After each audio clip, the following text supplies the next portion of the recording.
Welcome, Warrior fans, to another season of Wes-Del football. I am the superintendent, the Soup. Kyle Mealy sitting next to me here at Paul L. Parker Field is the coach, John McLaughlin. Coach, as always, I'll start off with the main question, which is, it's been all summer long. How you doing tonight? I'm doing great. You're a little slow to go today because you've been working pretty hard. Yeah, I just rolled in here, honestly. I was moving my oldest daughter into Butler today for her junior year into the dorm. Of course, no elevators in her dorm, and she was on the third floor, and I was the only one there. So a lot of stairs. Felt like I was doing a lot of farmer's carries today up and down the stairs. And but otherwise, I'm ready for football. I'm here. I made it. I'm back.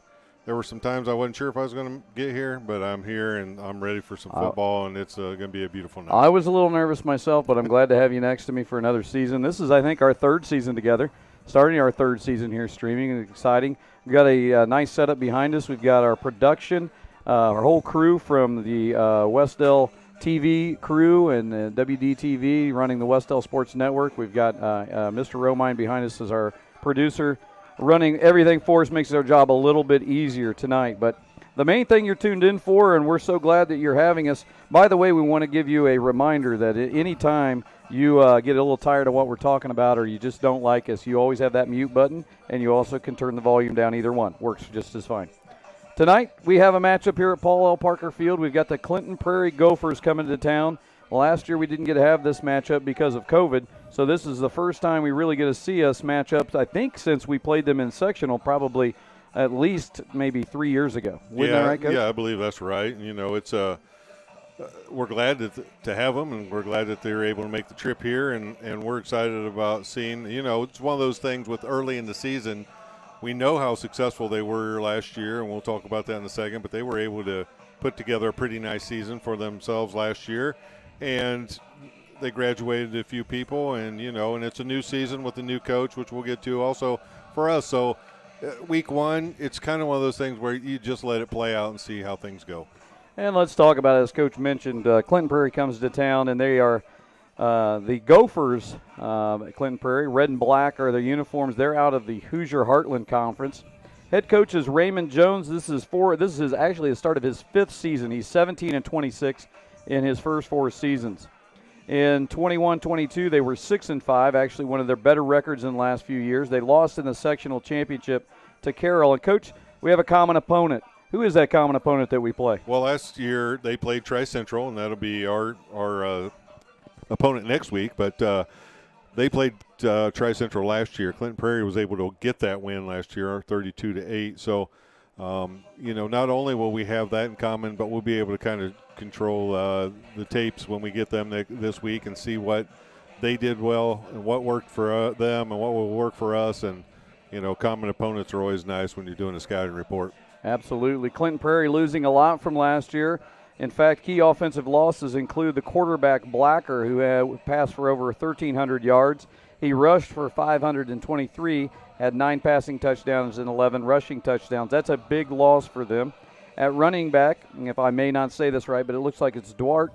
He had 571 yards rushing, 6 rushing touchdowns. And then their wide receiver, Mullendor, had 647 yards receiving, 6 receiving touchdowns, and rounding out their offense was Dean, the wide receiver, also a senior, 264 yards receiving and 2 touchdowns. Coach, they lost all of that. And so losing seniors is an impact, even on the defensive side of the ball, where those same players led in tackles. You have Dean, Mullendor, and Blacker, respectively, at 83 tackles, 77 tackles, and 72 tackles. And then 3 interceptions by Mullendor. And then Minks had their lone leader in sacks at 4.5 in the year. So they don't get back to the quarterback a whole heck of a lot. But as you can see, and in being a coach, it's tough when you lose a lot of seniors and then you come back in. You can see they have numbers over there, but they look young. Yeah, and a lot of times what will happen is when you graduate a lot of seniors there's a learning curve early in the year. The one thing that they'll have going for them is if they continue the system they've had, they do have a coach that's been there for a little while and is coming into his 5th season. So they may already know the system. But when you lose, obviously we didn't get to see them play, but you look at those statistics and you lose somebody like Blacker at quarterback, it looks like to me a lot of the offense went through him. Oh, yeah. So, when you're putting up that kind of yards passing, that kind of yards rushing, and not only that, then you're coming up with 20 touchdowns.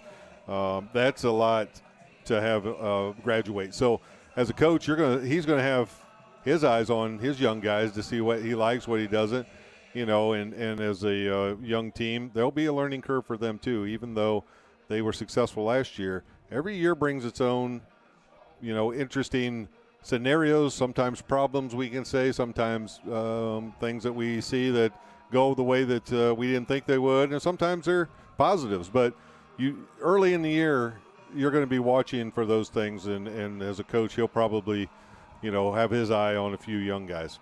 Well, and that same storyline really is going to affect the Westdale Warriors this season. We know that very well. A lot of these guys, you have most of, not all in class, and a couple of these guys also play for you during the winter season in basketball.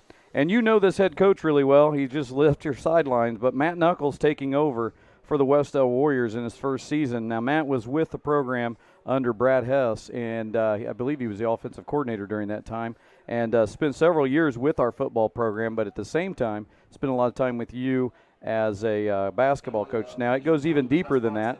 You had Matt Knuckles as not only a student but also as a player at Blackford when you were coaching there. So there isn't anybody that knows him better.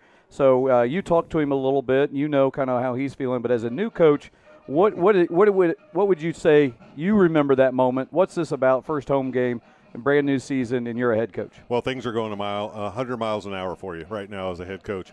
You want to do everything right. You want to put a good product on the field, and you want to, be a success for not only the community but for the program and all those things. And Matt will do a great job here. Matt, I've known Matt since 8th grade, and you have to. He is a kid that as a player was hard-nosed, gave us everything he had, never complained, and would do anything, run through a wall for you. I don't expect anything different from him as a coach. I went down and talked to him just for a minute before the game. I wanted to make sure that he knew, of course, that we were here for him like he always does, and he knows that, and he knows the community is. But I just told him, I said, trust your instincts. When you get out there, it's still football. Trust your instincts. Let the game come to you. Don't be afraid to slow it down a little bit. Don't be afraid to use a timeout if you don't like something. Just slow the game down a little bit. And that's just – the game just seems really fast. And as you get into it a little, and as you get some seasoning under you as a coach, then you start seeing things a little differently. And that would be just exactly what happens for Matt. He's got a lot of experience as a player and as a coach.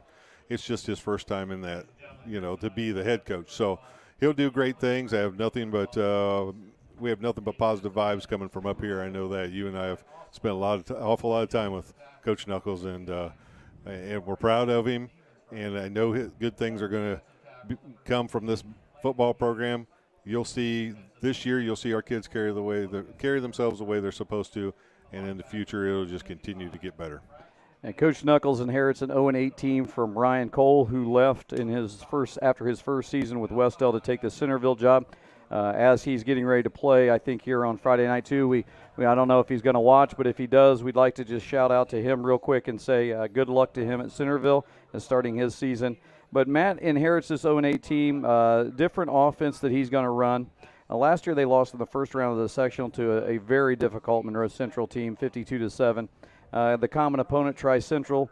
Obviously, Tri-Central won that one 50-26, but it was one of our better offensive outputs last year. But as you've talked and I've talked to Coach Knuckles, we're going to a wing tee and away from a more spread offense. But in doing that, we have to look at some of the major offensive losses that we've had. We lost our quarterback, Evan Weitzel, who also was probably better known on the basketball floor as now our all-time leading scorer in basketball. But he was our quarterback last year, and he had 575 yards passing, 126 yards rushing, 6 passing touchdowns. And really, you look at I think these receivers are really going to be keys. Alex Light, that type of kid. He in 3 sports, Alex last year just was the guy that got things done.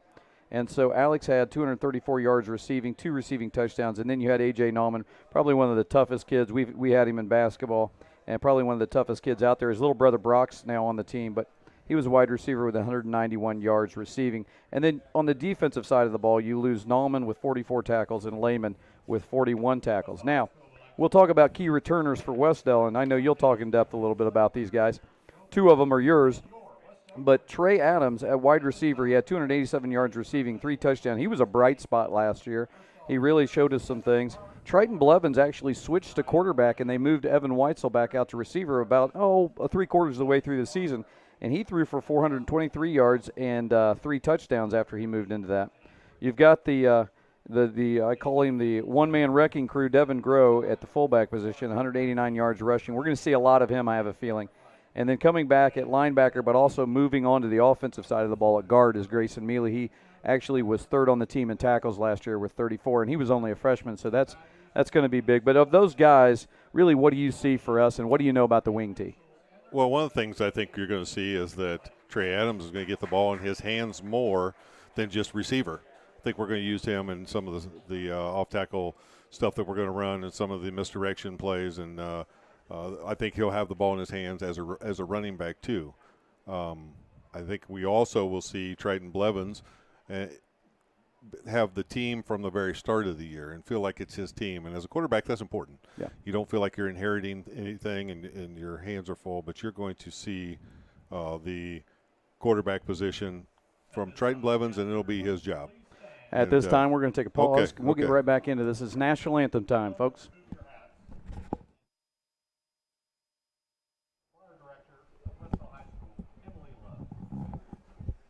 Oh, say, can you see by the dawn's early light what so proudly we hailed at the twilight's last gleaming, whose broad stripes and bright stars through the perilous fight o'er the ramparts we watched were so gallantly streaming, and the rocket's red glare, the bombs bursting in air, gave proof through the night that our flag was still there.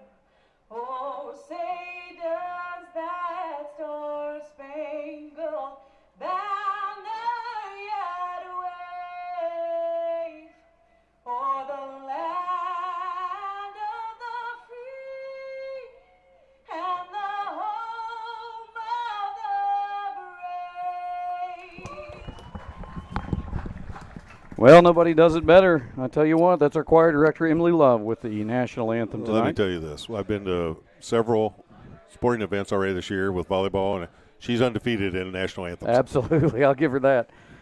So we'll back into it real quick. I think, Coach, you summed it up really good. We've got some young guys, but here's the thing about the young guys is they have the opportunity to really show themselves early here this season, see what we're going to be about. And, right now in uniform, there are 19 guys. Yeah.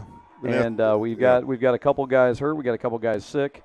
But on top of that, in talking to these coaches, we got the 19 that want to be out there. And that's important. And I think that's when you're in your first season, and as a head coach, he told me this. It's a fun group to coach, and they really buy in and they're learning. So you know what that's like. Yeah, I believe that. And from talking to Coach Knuckles, I think what you said was exactly right. He has the right 19 guys with him right now. Would he like to have more? Yes. Would he like to get a couple more guys to come out? Yeah, but that's a culture thing that you'll see that change with Matt, because he will be out there working to get those kids to play. Got a great coaching staff with him and Coach Richards, and he's got Eric Harlan that's back on the sidelines. I love seeing our strength and conditioning coach down there too. Coach Van Maner's out there. I think that's awesome. And then you got Coach Hansen, who he's going to be able to swing some of those baseball kids over too, I think, and get some of them to play. And he's got a great staff. He's going to do great things. And it may not be big numbers right now, but you'll continue to see that. That will change over time. Yep. And Coach, let me run the fans through it real quick. If you're at home and you want to write down some numbers of maybe a grandkid or a nephew that you want to make sure you watch for, I'll run through the roster here tonight. But starting, and this will be in numerical order, Carter Flynn will be number 3. John Justin is number 4. Lucas Young is number 5. Triton Blevins is number 7. Owen Long is not with us tonight due to illness, is number 9. Alec Thornburg is number 10. Mason Davis, number 11. Jacob Grant, number 12. Trey Adams, number 13. Mason Skinner, number 14. Branson Dalton, number 20. Corbin Price is injured at this time and has not been released, but he will be number 24.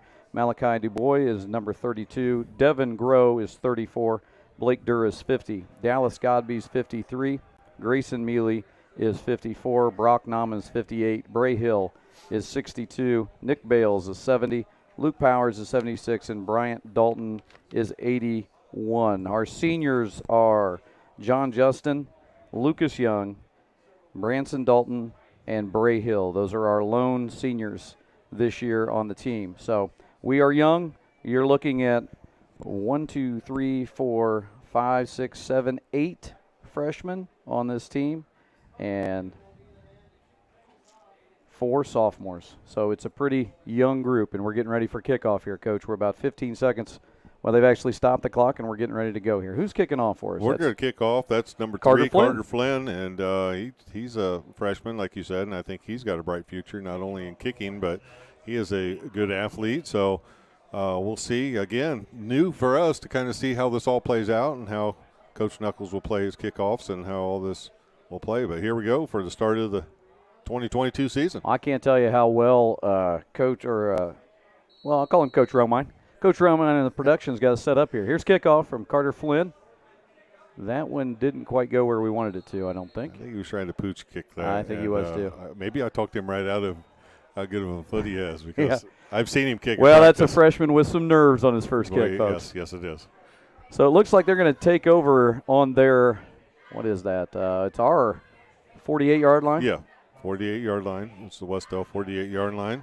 And at quarterback for Clinton Prairie will be, I think it's 28. Number 28, Connor Cobb. He's a senior, 6'1", 210 pounds. He's got it listed at tight end, but he's actually at quarterback, so we'll see what happens. Well, you said he was a tight end last year. He was last year. Snaps away, ball's away, and there's 3 with it. Makes a good hit up the middle, and he's finished off there. Making contact was number 7, and I think that is Triton Blevins who came in there. Yeah, Triton Blevins and Lucas Young there on the tackle. Pickup of about 7, it looks like, on that first play. Well, they beat us pretty quick off the ball on that first play. Let's see if we can adjust here. It looks like we've got 3 up front, and it looks like we're running a couple linebackers there, and it's a couple outsider up. They're kind of running the same thing as us, Coach. Looks like it. There's a nice play read there, and tackle was made by the numbers are hard to see. Number 76. That's Luke Powers with the tackle. We're going to be saying Luke Powers' name for 4 years. I have a feeling. I think a lot. Kid gets in there. He loves the game. Not afraid to make plays, and only a freshman. So it's 3rd and 3. Ball's on the 41-yard line for the Gophers.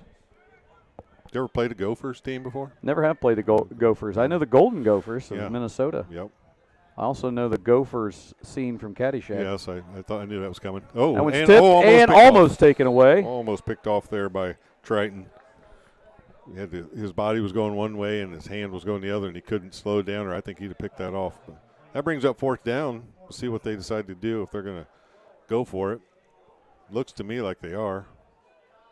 Well, when you're at this point, Coach, I think it only makes sense that you would.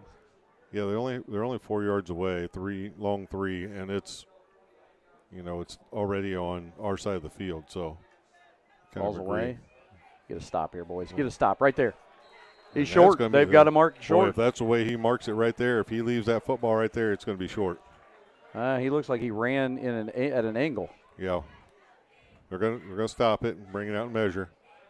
Yeah, that's close. That was probably a good spot. I don't know.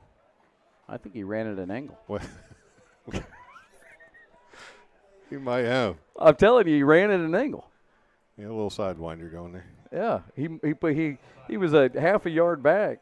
I'll tell you this much: Hanson's dad's on the chains, and he better do us a big solid here. And he ran crooked. Fans at home can play it back later, but it was crooked. Yeah, you can't blame him. He's short. No, that's short. We'll take it. There you go. We'll take the ball. There's a good stop. Good stop by the Warriors on their first defensive play. Good job. First possession of the year, and that's a big win right off the bat on that stop. A lot of fist bumps from Coach Richards, the defensive coordinator out there. He's excited. As you mentioned, it is head coach Matt Knuckles. Assistant coaches are Daniel Hanson, Kyle Richards, Eric Harlan, Caleb Stevens, and our volunteer coaches are Trey Quinn and Mason Whitted. Mason and Trey have been around for a while. So here we go. We'll get to see the Warriors offense in action. Again, a completely different scheme than what they're used to last year, so we'll see what happens. Adams in motion. Hand off to Groh. Groh gets met right at the line, and he's probably going to lose a yard at least. He's going to stay about, maybe lose about a half yard or stay where he is. You mentioned that we're going to see a totally different offense. We're also going to see probably a totally different offense than we saw in the scrimmage. Yes. Because we didn't show we ran a whole 4 lot. plays. No, we didn't show a whole lot in the scrimmage, which I'm proud of Coach Knuckles. I think I taught him well. Yes. You are the master at showing Jamboree. nothing at a jamboree. You also have a strong opinion of jamboree. Yes, I do. There we go. There's a little misdirection. Trey Adams met again. 77 on the tackle. Ventura. Ventura Highway? No, I thought you were going to say the body. Jesse the body. Jesse the Body Ventura. No, I went You went America. I went America on you. Yeah. I appreciate that. Yacht rock on me. No, that's Hey, the Yacht Rock review is tonight. Oh man, I don't know. What are we doing? I don't know. I don't know. Well, we're supporting the Warriors. That's right. We got to get the I Yacht wouldn't Rock want to be review anywhere here. I wouldn't want to be anywhere but here. No. 3rd down and 9 on the 40-yard line. Warriors trying to get something. Triton Blevins is going to drop back to throw. Ball's away. He's got a receiver. Oh, and it is just knocked away. Just knocked away, and it was out of the hands of the defender, but then also Trey almost came down with that. Yeah, I believe we'll kick here. It looks like Carter Flynn's coming on. He's our kicker. And you know what he wants to do. He wants to put a leg in one after that kickoff. Yeah, His nerves are gone. Well, he's a freshman. I mean, yeah, absolutely. We got a lot of them out there. Yeah, there's plenty to choose from between the sophomore and freshman class. You know, a lot of pressure, too, on the long snapper when it comes to this. And yeah, I believe that's Grayson. It's my son. Yeah, Thank you for reminding me. No, he's done that before, though. Yeah. That was a nice snap and a nice kick is away. Kicks away. Kick away from the defender, and that rolls. That's we'll take actually that. a pretty good roll. Down across it. the 25, and we'll take it. That's just so Carter redeems himself after that. Just fine. Great sportsmanship down here in front by number 77 from Clinton Prairie. He was helping up Bray Hill. That's Ventura. That's Ventura, nice kid there. If any of you from Clinton Prairie are watching, Anthony Ventura, great sportsmanship already here early in the season. So Clinton Prairie is going to take over 1st and 10 on the 25-yard line. 9 minutes and 18 seconds remaining. Let's see if we can get another defensive play here. You know, big stop or a turnover would be huge. 9:18 on the clock here. Got 2 young linebackers in there. Brock Nauman, a freshman, and Grayson Mealy, a sophomore. Ball's to the outside now. He's got a guy to beat. Nice pursuit there, and finally taken down.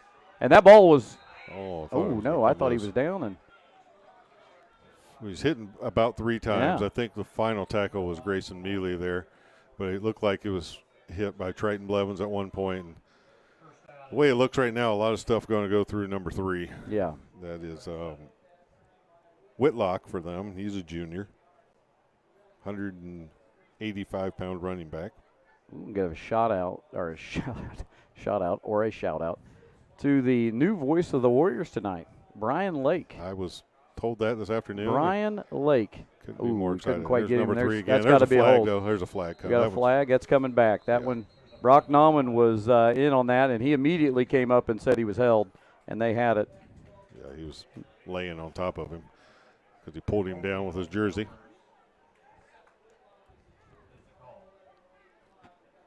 Well, if you're a Clinton Prairie fan, you probably feel like I do, and that's that they could call that on every play, but that one was pretty excessive. We got a lot of media here tonight. We've got Brian Beaver, yes. Delaware County Preps. I saw Mark Forrester over there. Okay. Remind me, Mark's radio station. He's probably with 1340. 1340, there you go. Yeah, I knew you would know. Coach's show tomorrow, by the way. Yeah, that's always fun. I get to do that a few times a year. Yeah. Now it's time for fall sports. That's always fun. Get up in the morning and listen to that. Well, it looks like they're going to go pass. Oh, great. Oh! Almost taken away. I mean, Triton Blevins had that, and it was going to be 6. Yes, it was. And Good he knew read. it. Good read, though. He knew it. About blew my speaker. I was so excited on that one, folks. Sorry about that. Sometimes you get into it, but he read that perfectly. Second down now and 16 on the 31-yard line. That would have been a huge play. Here's a little screen pass out. Break, got by one. Now he's got to finish him. And he's probably picked up a first down there. Finally tackled on the play by Brock Nauman there. Forced out of bounds, but it looks like he picked up a first down. That's one of those where let's just get it to an athlete in open space, see what he can do. That was a screen pass out there, a little bubble screen, and there we go. 1st and 10 on the 49-yard line for Clinton Prairie. WDSN, too, by the way, media here. Yep. That's the one I care about the most. I'm a little biased. Up the middle and number 3 like again. Number 3 again. Grayson Mealy missed the initial tackle, and then number 10. That's Alec Thornburg. Thornburg finishes him off. Yeah, the problem you have when you only have 19 guys is when 11 are out there for an extended amount of time, and both teams are going to try to wear each other down. And we've got a lot of these guys playing both sides of the ball, so you're going to see conditioning early in the year come into play. Best way to get yourself into playing condition is play games. Yeah, play. You can't simulate that, so they'll be Not fine. with 19 guys at practice. No, nope. Here's 2nd and 2. And he finally wedges through there before he was taken down there. I think it was 53. Dallas Godby. Dallas Godby finally knocked him down, the sophomore. Enough to pick up a first down. A lot of running right here. I think maybe their coach might be a little bit nervous after that last pass went right through Trayton's hands.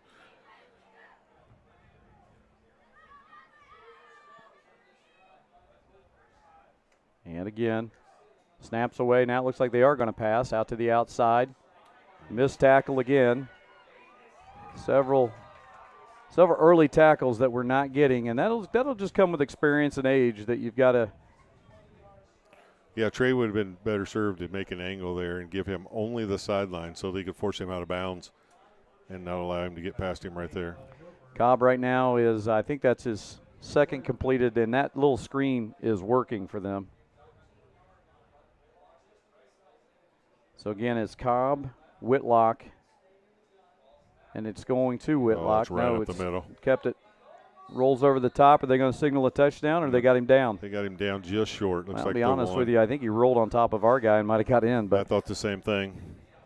It's going to be a first down on the 1-yard line now, and they're going to go awful. They're going to get lined up and go awful quick here, so we don't have time to make any substitutions. And it's like you said, wear us down.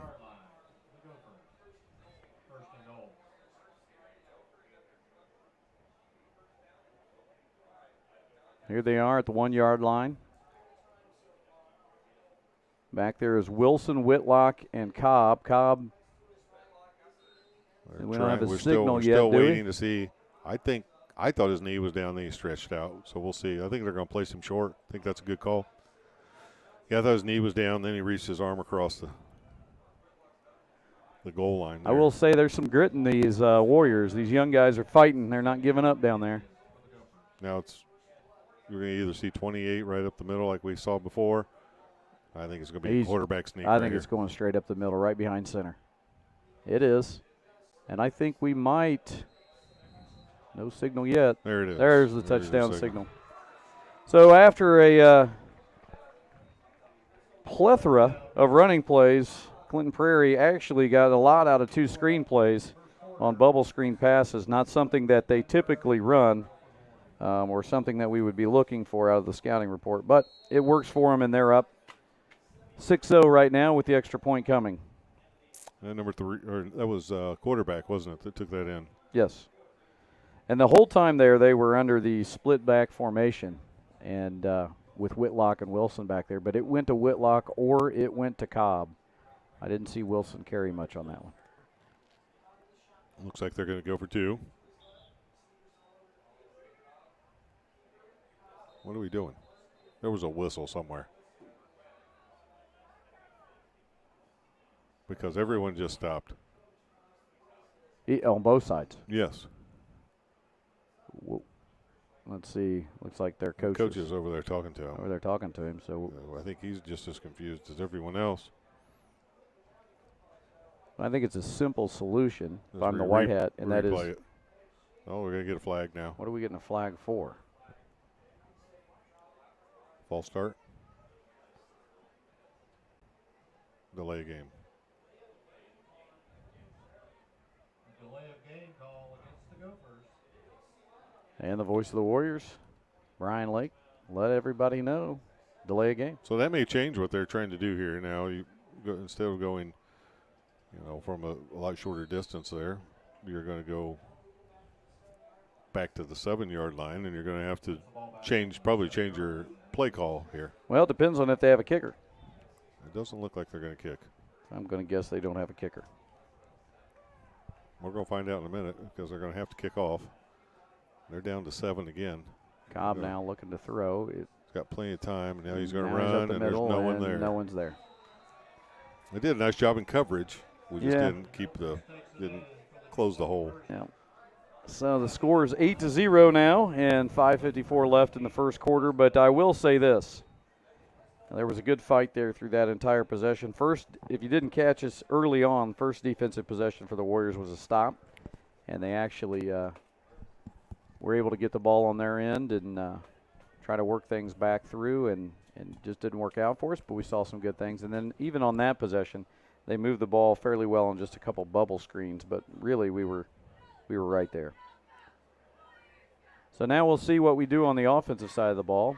Coach, it's not quite to that point of the night that you really enjoy. Not quite. Nope. Well, I'll let you know what it is.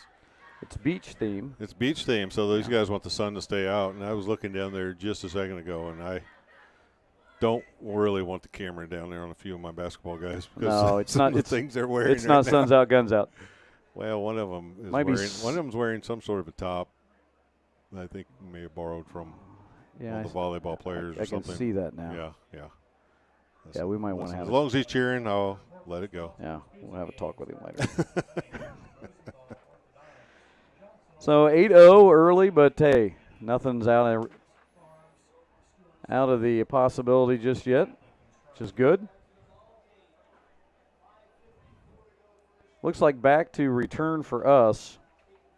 I've got so many papers, I don't know what's going on. Is going to be Trey Adams and I can't tell who the other one is. I think Triton.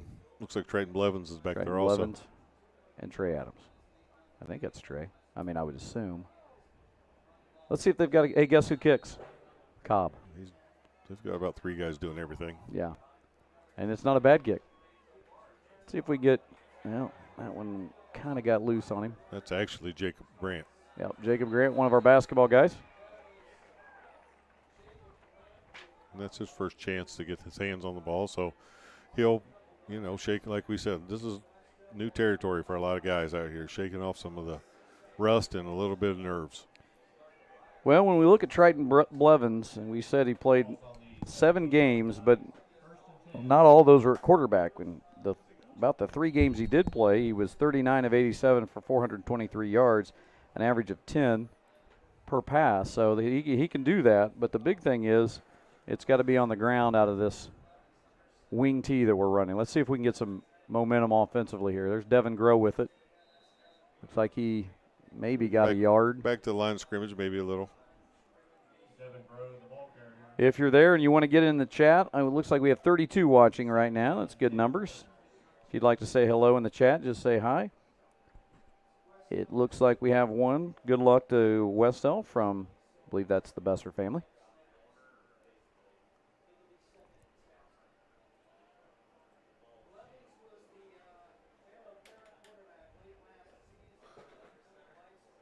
So many media going on, coaches. It's constant action up here. It's the only one that matters. That one handed off up the middle, maybe a yard. We'll pick up a yard. That was Devin Groh on the carry. That's going to bring up a long 3rd down here. Key to this is if we want to have Triton be able to get the ball downfield, we got to give them just a little bit of time, just enough to get the guys to run their patterns and him to be able to see it. So Just got those guys up front, even though they're giving up some size, you got to get in the way just enough. Give him a little bit of time here. 3rd and 9 on the 18. Looks like we're more of a spread here. Blevins with the snap. He'll drop back. He's looking at his Throw it progression. It's up. underneath. Go That's Devin Groh, and he's moving, but he's probably just short. I think they're going to mark him short of the first down. Boy, this is close, and Coach Knuckles is going to have a tough call here. Looks like it's going to be about a yard short. Well, you're just about right, and the question I have is, that's a long yard. That might be a yard and a half. Yep. Question you have here is can we get a little bit of a hole up front to try to get him through there? It looks like we're going to try. You know what I'd like to see here is let's drop back and then try and just run it up the gut, try to pick up that yard. That's chancing it. there, Or Coach. you try to get them to go It's off. living on the edge. Try to get them to go off. I think we're going to try to go a hard count here. Clinton Prairie knows that that's what we're looking for, too. Yes. Now, And Coach Knuckles will call timeout. that's not a bad timeout. No, and he'll give him a second to think about it. Well, do we have a play? He's going to ask Coach Hansen, offensive coordinator, do you have a play you feel really confident about with able to get 1 yard? If that's the case, we'll try to go for it. If not, it's a touchy situation. I mean, because we're going to give them the ball in great, great field position if we don't get it. But we also want to be aggressive. I know that's one of the keys here. You want to be aggressive. If it were me, I probably am a little too conservative. Yeah. I probably me personally, early I'd in take the it game. away. Yeah. Just because those guys are tired too. And it was a great timeout in my opinion. Hard count them into a timeout, give them a break. We did get a hello in the chat, and it's Coach Romine's wife. She's enjoying the first season game coverage. She should, because her husband's doing a fantastic job. Executive producer is what I like to call him. We've just taken it to another level. He's not the producer. He's the executive He's the producer. executive producer. And he's finding out that there's no air in this room. Oh, man, it's hot in here. It is sweltering. That's not even I wonder if that fan's sweltering. over there. Sweltering. Whatever it is, it's hot. It's just hot. Just plain old hot. Don't look up that word sweltering. That's not it. I mean, Well, it looks like we're going for it. Hey, I like it. I said I wouldn't, but I like it. Still, Did we pull him? I thought we pulled him. It's going to be close. Boy, Push. that's I think we close. got him. I think we got him across. I think so, too. I think I we think got we got him we had a across. good spot, and I think that's He ran crooked. It's a first down, folks. Warrior first down. That's huge. That's huge. Another loyal follower in the chat. Miss Bland, Becky Bland says, hello, Mr. Romine, and let's go WD. Always a loyal follower. English department's tight. They're really hanging. They're hanging tight back neighbors. They're neighbors. there. Yeah, they are. I'm going to go out on a limb and say she probably has her grandchild. Well, listen. And I don't Mr. blame her. Roma, anytime we mess up our grammar this year, we're going to be Oh, we're in corrected. trouble. There's Devin Groh. He got a little bit of a hole there, maybe a pickup of 4 yards. I like that. I think we're starting. It's all about confidence when you're young, Coach. You know that. Yeah. Every time you take a small win on a first down, move the chains a little bit, and then just capitalize and keep going on those small wins. I like our pace. We're not rushing to the line. Let's give our guys a chance because those guys, like you said, those guys are going both ways. Oh, yeah. So give those guys a chance to catch their breath in the huddle and then play really hard for 7 seconds. 2:42, 2nd and 7. Ball's handed away to Trey Adams. He's got some room. He's trying to shake a defender, and he dives forward and picks up probably about 4 more yards. Yeah, about 4. And it's going to be 3rd and 4, I think. 3rd and 3. Yeah, 3rd and 4, long 3. That's going to give us manageable distance on 3rd down. You don't want the 3rd and 8s, the 3rd and 9s. You want 3rd down and 3, 3rd down and 4.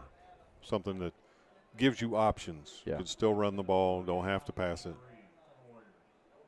You love to see that we get a little confidence, and that's what this young team needs is just let's get a couple of first down conversions and just build on it because they are a positive group, and you've got a positive head coach. That's the one thing I'll say. We always call him the forever optimist, which he is. Devin Groh. Grow. Stop there. We got to get a little bit more push up front. picked up about a yard, so it's going to bring up 4th and 2. 4th and 2, and last time we converted on a 4th and 1, and it was close. So I have a feeling that we're going to keep things rolling as Coach Hansen and Coach Knuckles Sure looks that way. talk it over, and Triton's going back into the huddle and says, boys, let's do this. 1:23. I will say this.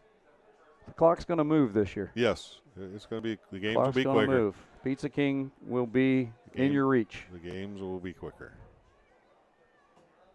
Here we go. See if we can convert. We've got Adams to the Same outside. play. He's got it. He's got it. Push. There it is. First down. Nice play, nice blocking on the play. Followed that big 54, and it looks like Powers was there also. And Trey put his head down. I like to see that out of Trey Adams. We know what kind of tough kid he is. Yeah, you just, in those situations, there's no margin for error. I have to go north and south with my running. So he got out just far enough. He felt like he could, and then he just put his head down and said, I'm going to get these 3 yards, and he did. Nice job of following Grayson Mealy on the block, and he just ran right up his back and got instead of needing about 3.5, he got about 5. So a second conversion here on this possession for the Warriors as they get a new set of downs. Blevins has it. He keeps it himself. Oh, He there's pitches a pitch. little scary Oh, pitch that right thing- there. Yeah, that's one. We'll get back, and tough hit there. Trey took a heck of a hit from Cobb, and he's slow to get up. But he's getting up, putting that helmet back on. Yeah, that's one that. Well, that's one where he probably wants to tell Triton, hey, bud, I don't want it there. Right. Yeah, there's nothing good going to happen on that one. The ball went out of bounds, so we lost about 5 yards on that one. We almost lost 5 yards and a key Yes, we lost. player. Yes. But we just talked about his toughness, and he's staying in there. I think I'd give Devin Groh a chance right up the middle here. 2nd and 14. Oh, we're we're gonna throw it. we're dropping back to There's throw. Devin. There's Devin. Nice little pass. And he picks up a whoa, few whoa, more. A whoa. little late hit. There it is. There it is. There it is. Bring it in. See, that's 4 yards out of bounds. You know how I saw that? Jack Rooker was asking for it. Jack Rooker was the first person down here He's and got just long arms. waving his arm.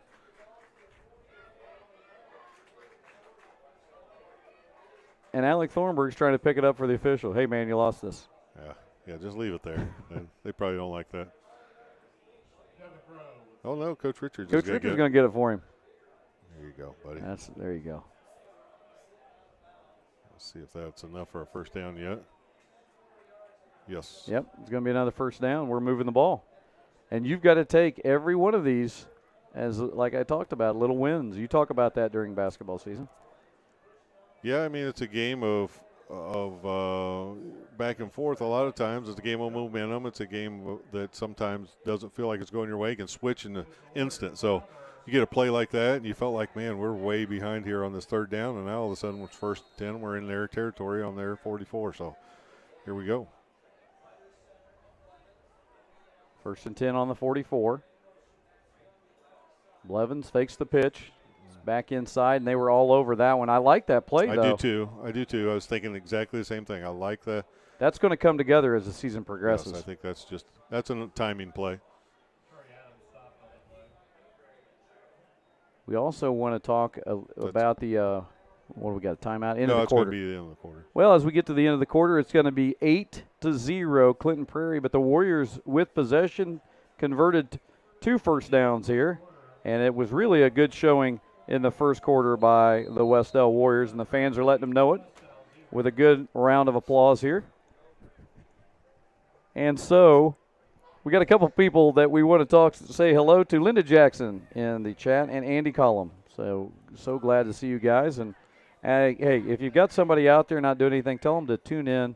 Send a text. Say, get on the Westdale Sports Network. Probably the best broadcast in high school football you're going to find. I'd text them and say, how bored are you? then tell them we're available. But listen, I was really happy with the way that ended for us, the way the quarter ended. So let me take just a quick second here to list off our cheerleaders. I know we always like to do that. All right. We have Riley Lazatter, Mary Kate Dunnick, Delaney Huffman, Tori Clark, Mackenzie Whitehead, Hayden Browning, Lena Bertram, Philly Pippin, Ava Whitmire, Gracie Drake, and Bailey Combs. And I know there's a couple missing out there. You know, maybe here or there. And so if I missed anybody, I'm sorry. But also want to mention cheer coach Tori Purdue and Tiffany Gaddis. Both do a great job. And the girls are decked out in beach. They have all their beach apparel on too. So everybody's in the theme tonight, and even the managers are in the theme. So, yeah, I see that. Yeah, so it's cool. This is a cool night for us, and it's not cool in here. It is not. It may be cool out there, but it is not cool in here. It's not cool in here. You know, if people have stayed with us for 3 years, they know that we do two things: complain about the temperature and rate the food. And guess what? I haven't had yet. I haven't had a Denny dog. Well, and good luck. 2nd and 13, starting the second quarter here. Warriors have it. And Blevins back to pass again. This one away. He's got somebody. He's got Trey. He's got him, Trey Adams. And there it is down inside the 10-yard line. A great play out of the quarter and a big pickup for the Warriors. Good job. Good call out of a quarter break there. I always judge coaches coming out of quarters what they put together. Coach Hansen puts it together right there. A nice play. They've seen something they like. Get a chance to draw it up, show it, get the guys out there, and everybody's on the same page. Trey was right open. Triton put that right in his hands. It was a great pass by Triton Blevins, and, you know, Trey Adams, he's an athlete. He just kept running right under it. So quite a bit of momentum. 1st and 10, ball's on the 8.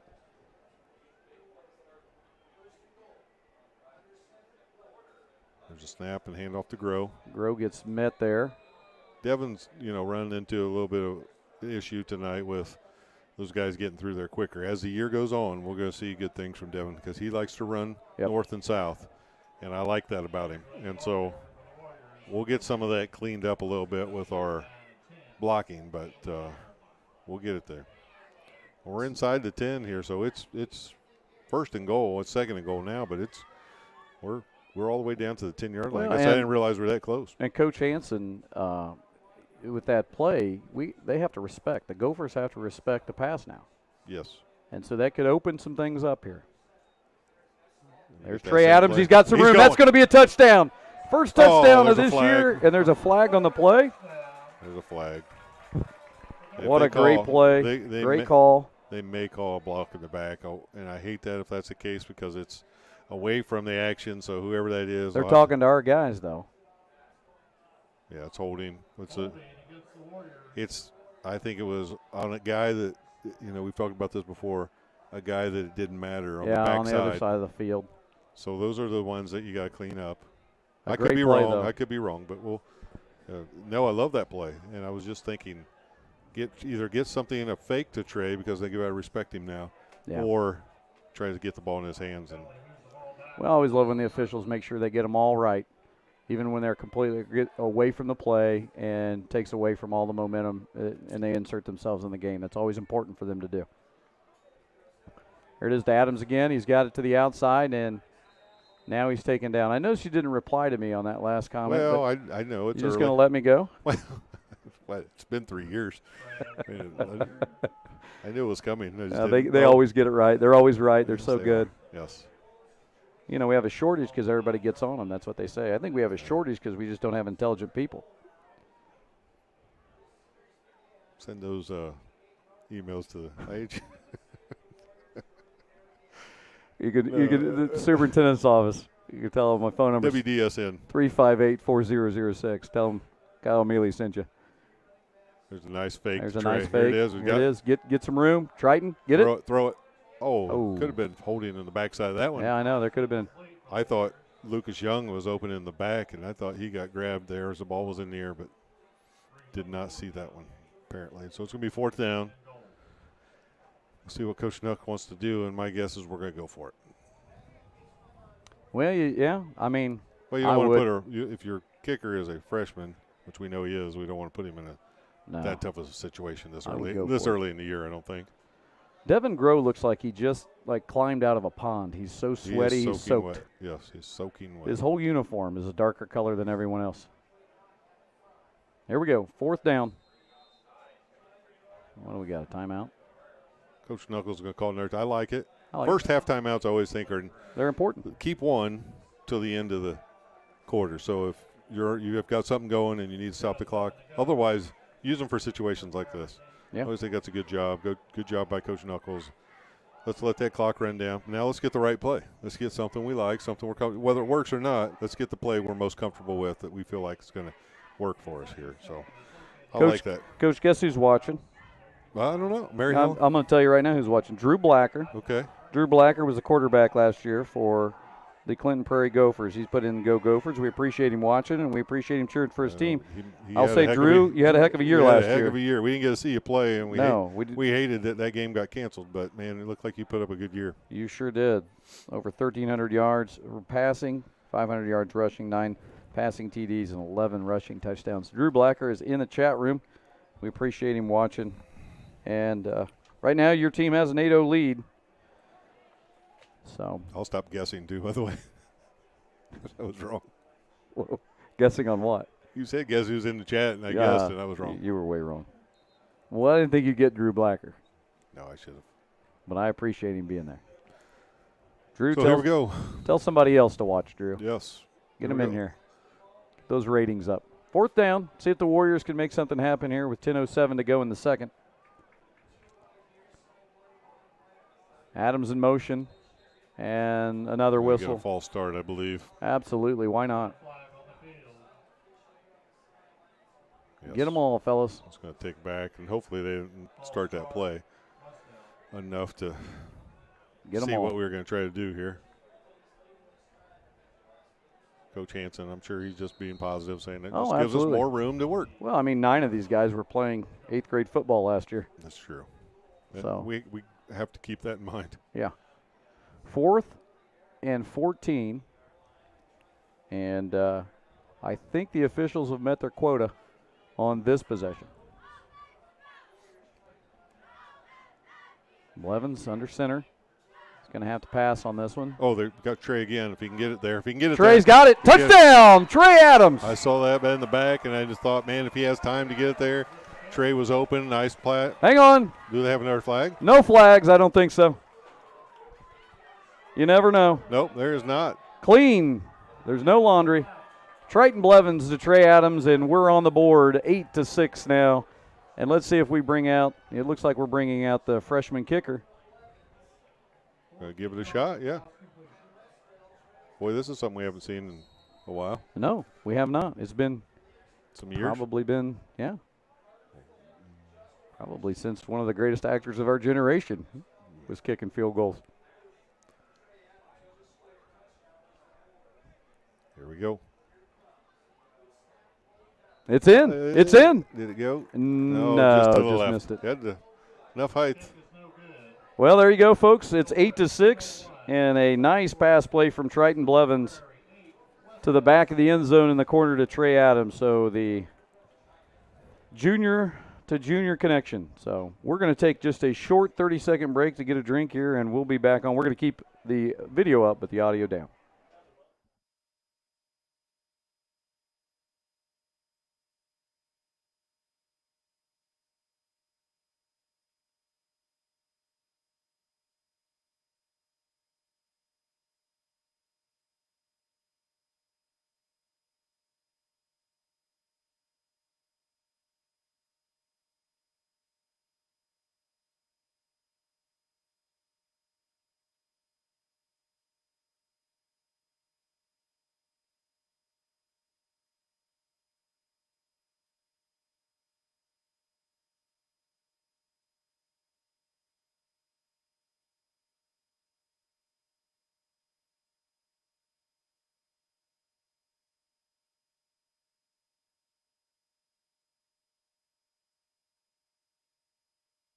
All right, we're back here after that break, and we're talking about air conditioners. If you could know in a small air conditioner, we're going to need it for a while. Anyone wants to donate one, we'll take it.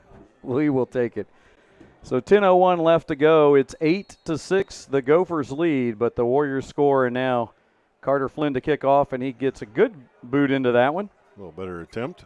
And the Warriors coming down to try to make that stop. A nice way to hang on there and finally knock him out of bounds as I can't see who that. Johnny Justin's the one that was grabbing his jersey there and had him holding him down to. Couldn't tell who was running the ball. I think that was number 5 for them. Number 5 is Stephen Dunford, the junior. So. Dunford, yeah, that would be 5'11", 189. He was hard to get down. He had a lot of steam going there. But They're on the 40. It's 1st and 10 on the 40-yard line with 9:54 to go.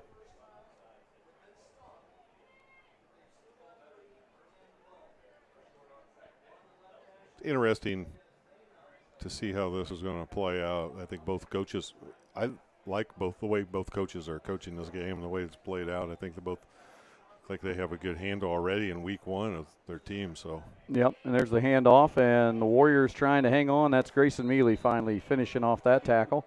Before different running back that time. That was Jacob Wilson for Clinton Prairie. Yeah, they were doing the split back, and that time they came out of more of a it kind of looked just like the Trey left formation.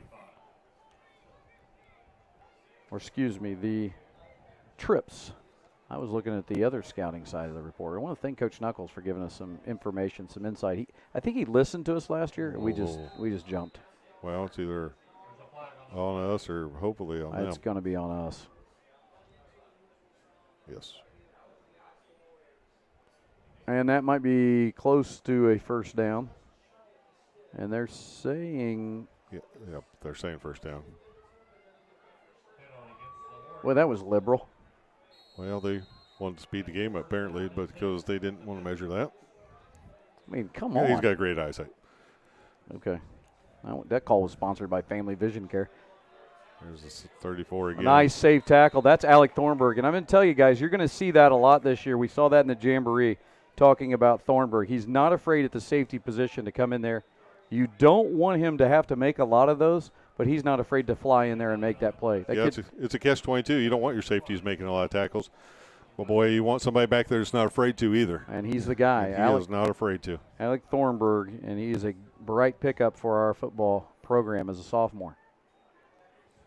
Well, we're back there that time. Finish it off, fellas. I think he's going to be short. It's been a steady dose of number 34 here, Jacob Wilson, the last 3 plays. Which is interesting because it was Whitlock and Cobb early. And it's going to be 3rd down. And you notice they're trying to speed us up, Coach. You talked about that. I think that's because they realize that some of the same guys are on both sides of the ball and where they're trying to wear us out. But I really like our grit right now. Well, it's 3rd and short. Probably ball's on the 41. He's going to get that, and he's got more. He's really moving now. We got to make a tackle. Still going. And finally brought down. He's a nice running back. He is. Those legs moving, and he's going straight forward, running with a lot of steam. So the first down, and that we'll see what they put on the board there. But looks like it's going to be on the 28-yard line. It'll be 1st and 10.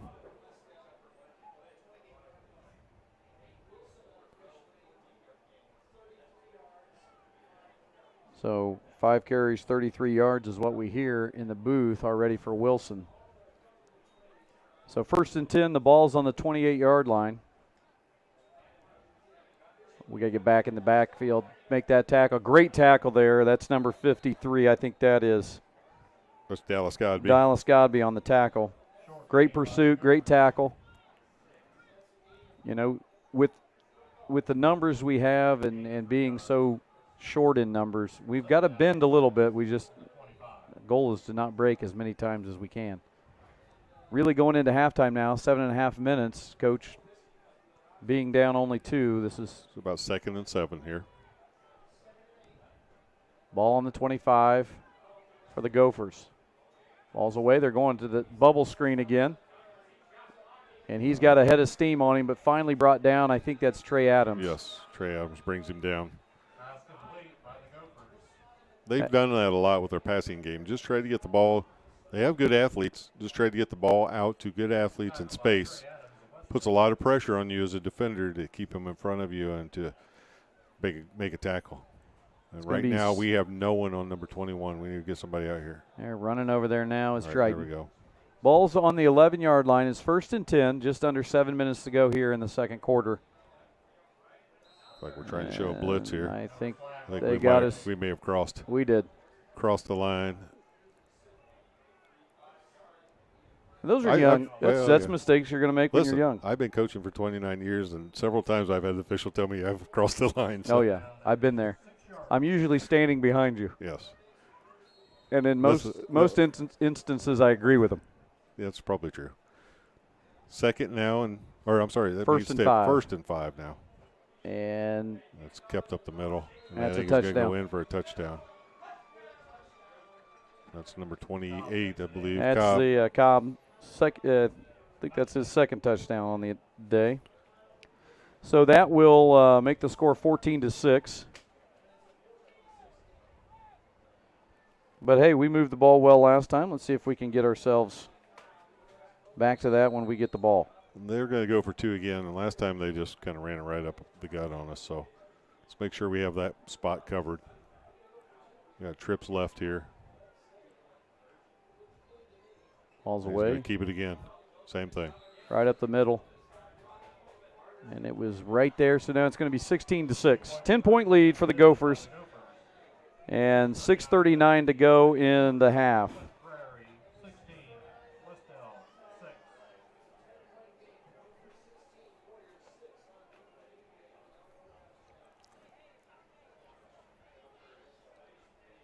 Well, Coach, we've got the truck jam tomorrow.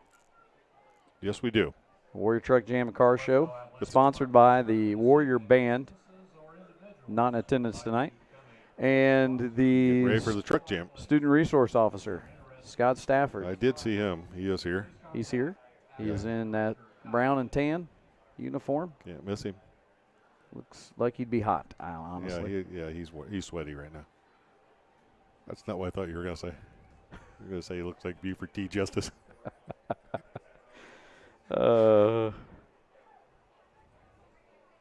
He needs a Diablo sandwich and a Dr. Pepper. He is working hard down there at the gate, but yeah, that's exciting. The truck jam tomorrow, and come out and support that. You get a chance. Car show. Car show. Band. They'll have the car show. Stuff going on. There's some stuff happening here at Westdale. Always stuff happening at Westdale. Want to say hello to another loyal fan, Julie Kirtley Swartz, also a Warrior bus driver. She is watching, probably in attendance and watching. Sometimes that happens with Julie. We like that too. Well, she likes it so much she can't help it. Well, we've been told that several people do that. They come to the games and then listen. It's a little behind, obviously, but that's just the way it works. But we've also been told a lot of people mute their TV. That's okay too. This is Jacob Grant, and Jacob forward that time picks up about 7. Yeah, after didn't do too bad. Eric Harlan's right there. Give him a pickup, Coach Harlan. Get it back to the, let's see where they place it. Looks like the 32, 33-yard line. Yeah, it's going to be 1st and 10, about 32-yard line, Coach. You're exactly, look at that.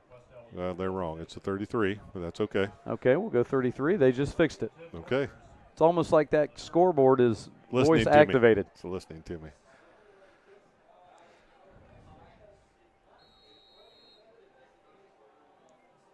Pretty good showing by the community tonight. Yeah. Stands are full. Tony Cox is here, does our athletic trainer, does a great job always. Boosters. Always missing him, one of my favorites. Oh, yeah. Boosters are down there cooking hamburgers and hot dogs and selling apparel. Triton, he's got it himself. He's out to the outside. He's got some room.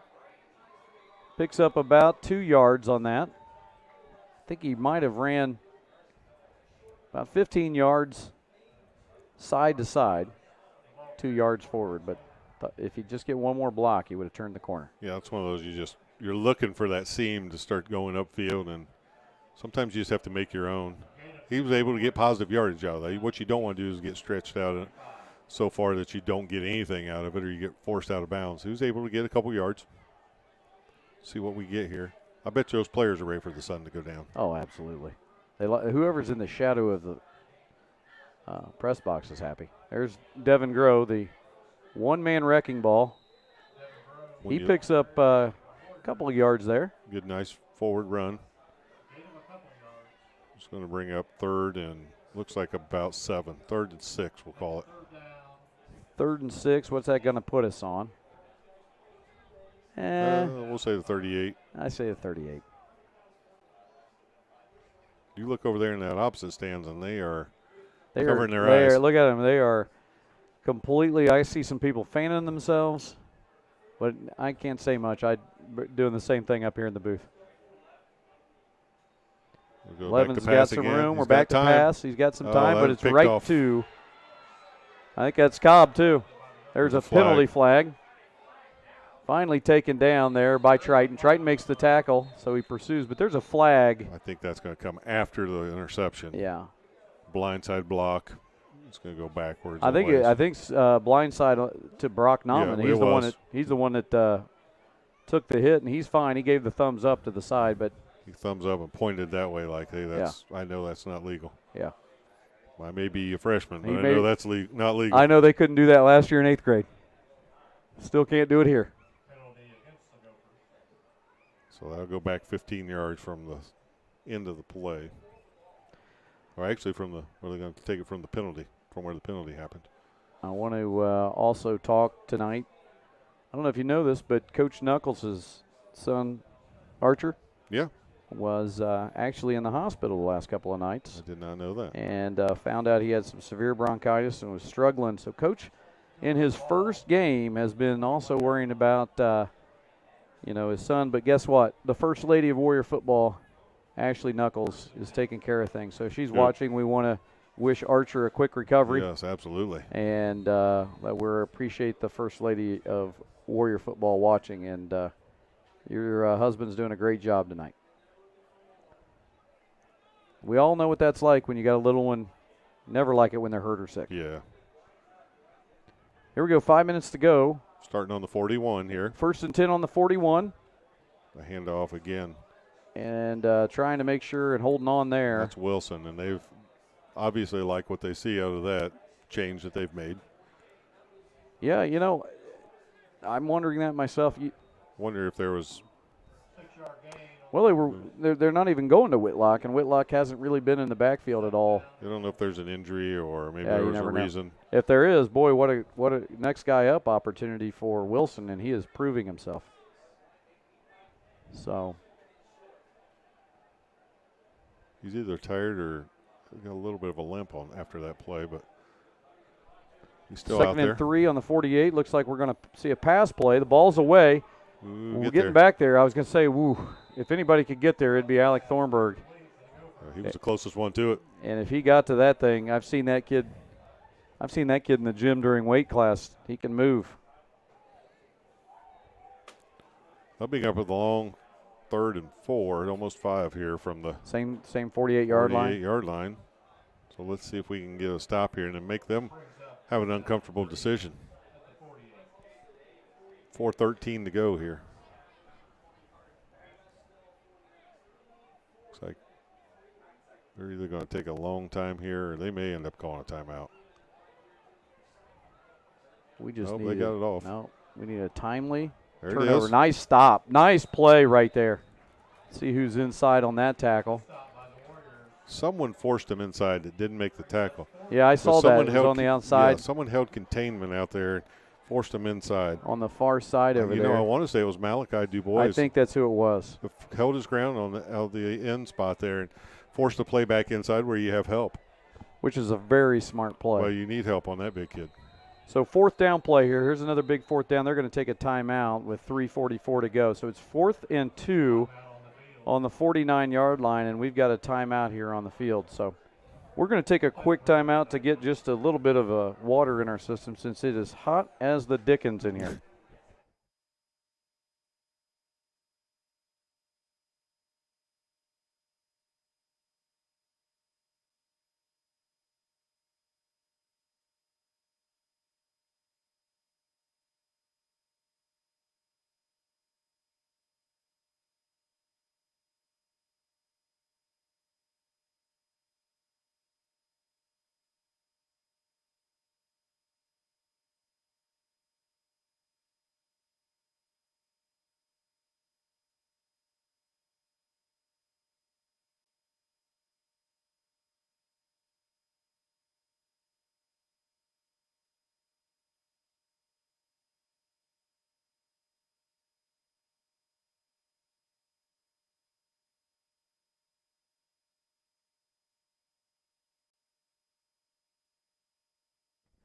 And we're back here out of the timeout.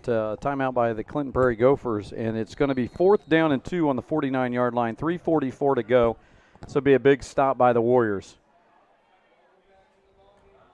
Come on, boys. Don't go off sides here. Hold your spot. Watch the ball. Ooh, Oh, they've they got went that. That offside. helps. That Yeah, helps big. They had two guys moving at once. Yeah. We need that. Let's see if this changes their decision at all. And let's see what they decide to do here. Will they go for it on 4th and 7 now? And looks like they're bringing in a few guys here. Maybe seeing a kicker. It looks like he is. Looks like it's change with 3:44. That off, Big opportunity here for the Warriors. You're giving up a lot of field position there if you don't get it. So now I'd be really aware of the fake here. 4th and 7 is a lot different than 4th and 3. Trey Adams is deep. I just don't trust with Cobb with it. It'd be crazy to do, but he could take it and run. He's also the kicker. They got to delay a game. We got double zeros. It's going to be another penalty on the Gophers for delay of game. Early in the season, you're seeing that a couple times from Yep. them, from special teams. And sometimes as a coach, that's a late call. You don't have time to just get everybody out there. So Well, here's one thing I'm going to say about Coach. It looks like it's Kurt Schlicker. He's Yeah. got the tie on, Coach. I like it. You got to appreciate that. You're know a I tie do. guy. Yes, I am. And Trey gets that on the bounce, looking for a little bit of room. Keep going, He cuts Trey. in. He's got some room, and he finally gets brought down. But a nice shifty work there. He just needed one more block or two or three. Looks But like here he's we gotta go. Get back to the 35. But you just don't see a lot of guys wearing the short sleeve dress shirt with the tie. Well, you don't, and I Well, just down the appreciate road. the ties. Coach Gast. Yeah, he still does He's it. the first one I thought of, and then there were some guys when I was growing up that I used to watch. You always wear a tie still. I still do, yes. Respect the game out of basketball, and I like that you do that, even though you make me do it too. And Yeah. you know how I feel about a tie. Well, I'll take a couple games off. Usually Yes, if we you have a do. back-to-back night or something. You've but let that go over the years. You've been nice to for us. the most part. 1st and 10, 35-yard line, 3:33 to go. See if we can string together a couple things here. Devin There's Grow up Devin the Grow, middle. and that one's not working that yet. one is not getting there yet. It's going to get there, but it's not there yet. Devin being helped up by Brock Nauman. No gain on that one, but Apologize, Devin Grow on the carry. keep your eye on Devin Grow this season. The one-man wrecking ball and wrecking crew. He can make things happen. And Yeah, as the blocking gets a little more confident up front, and he figures out where those holes are going to be, you're going to see some big runs. before once this he year's over. once he gets up to moving, we've seen it. He's hard to get down. There's a little screen play. pass outside to Trey, and Trey tucks it in, and maybe a yard. Looks like maybe a loss here. We have a timeout on the field. Timeout by Clinton Prairie. With 2:36 to go, not a bad timeout because they're thinking, well, maybe we can get the ball back with a little bit of time Yes. and make something happen. So First two plays go for minimal to negative yardage. That allows them to, with what do we have left? 2:36 left in this first half. That still allows them playing time, if they use their timeouts wisely, to string together enough to maybe, push in another score here. So, like you said, great coaching, great philosophy there. Use those timeouts, stop the clock. Otherwise, I think we would have been very happy with just run the clock and eat up some time right there. Let's say this: the field looks as good as it ever has. I mean, the lines are great. shout out to the field looks good. I just thought I was out here maintenance walking the other night, and I thought, man, the field looks awesome. trying to see here if we got any score updates, but I'd have a feeling we're moving along pretty fast We are. compared to some of the other games. I don't see any just yet.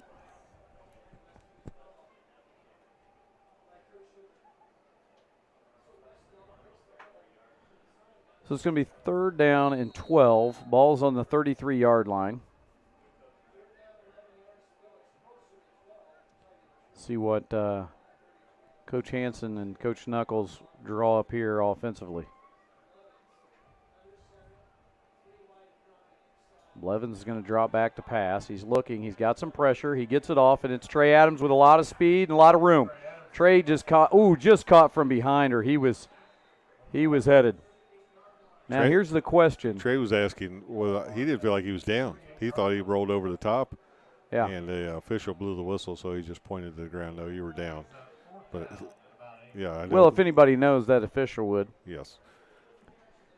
So now 4th and 6 with 39-yard line. So what do you do here? I think we're going to punt. Looks like Carter Flynn's out on the field. We're going Well, 2 minutes to go, and I think we're going to run some clock We'll here. run this down all the way down. We have a timeout, I believe. Or did we use We'll all just ours? snap it right here at the – I think we'll probably try to get this off in time. Yeah, you'd think. Yeah. That's a pretty good punt. It's a Backs really him good up punt. a little bit. Now just do your job. Stay down. It's like a block in the back right there. Nice trip up by number 5. And that's Carter Flynn. Or no, excuse me, Lucas Young. Yeah, Lucas Carter Young. Flynn, number 3. Lucas Young with a great trip up there, just enough to knock Cobb off his feet. And stops him at the 44. It's going to be 1st and 10 on the 44 with 1:36 left in the half. This would be a huge stop for our defense. I believe they're probably down to one timeout, I think, if I'm They've correct. used 2. Yeah. So they're down to one timeout left for the half. So we just got to keep the ball in bounds and short of that, picking up that first down. You're going to pass. Stop them right there. That's all right. That's We'll fine. give up 5 yards. So we're at the 50 now. It's going to be, 2nd and 5? I may be the only one, but I swear I hear a secondary whistle. I thought I did too earlier. No, you're not the only one. So it's down. It's 2nd and 4, 50-yard line. They're going to do another throw here. We just got to stay home and make our plays, Get it. and that's a Make a tackle. tough one. Got to make that. Lucas Young, or excuse me, that was Grayson Mealy. Made the tackle. That's going to stop the clock, though, to move the chains. So with a minute 10, obviously the game's going to move a little quicker than it has for the next few minutes, and we don't have enough guys out there on the left side. There we go. Have you seen our math scores? There we go. Do your job. They're There, going. that was Lucas Young with the initial hit. Now everybody's coming in to finish it off. A lot of guys over there making the tackles. That was a good tackle. We're down to 50 seconds, This is where you take your time getting off the pile. and they've got a guy hurt. Nope, he's up. See, I swear I'm hearing. Sure it's not from the It might be from our. Oh, there you go. Oh, that's what it is. I think I've got it down as far as I can need get any it. technology help, just let me know. Yeah, I know you're the technology guy. 30 seconds. Clock's running. They're going to look to pass deep here. Oh, we got Passes away. Just Get the gotta, like, interception. get that. Grab it. Grab it. Go. Yes. That's Lucas Young with the ball. Lucas Young's got some room. He's going to the outside, and he's knocked out of bounds. An interception with 19 seconds to go. Big defensive play for the Warriors. Good job by defense there. Did you see the A pressure? lot of we got? pressure We in the got- pocket. I yes, was just going to say that. He had to get enough so he couldn't step into that throw like he wanted to, and so it lofted up in the air, and Lucas was able to grab it. What I like is we tipped it up, and then we stayed with it, and we made the interception. And now at this point, I think you're probably just going to stand on it. You're just going to kneel. Give it a short, give it to Devin, let him try to break something up the middle. Just hold on to it. Don't fumble. And take that momentum into the locker room. 16-6 right now. Clinton Prairie leads with 19 seconds to go. And again, big win. Coach has got to take that into the locker room with him and say, you know. Yeah, take that momentum with you. Triton talking to Coach Hansen. I think we may use our last time out here. Can't take them with you. No. And that was what we do. And water is the call, and they need it. I do too, up here. Well, let's take a quick 30-second audio break here on the Westdale Sports Network.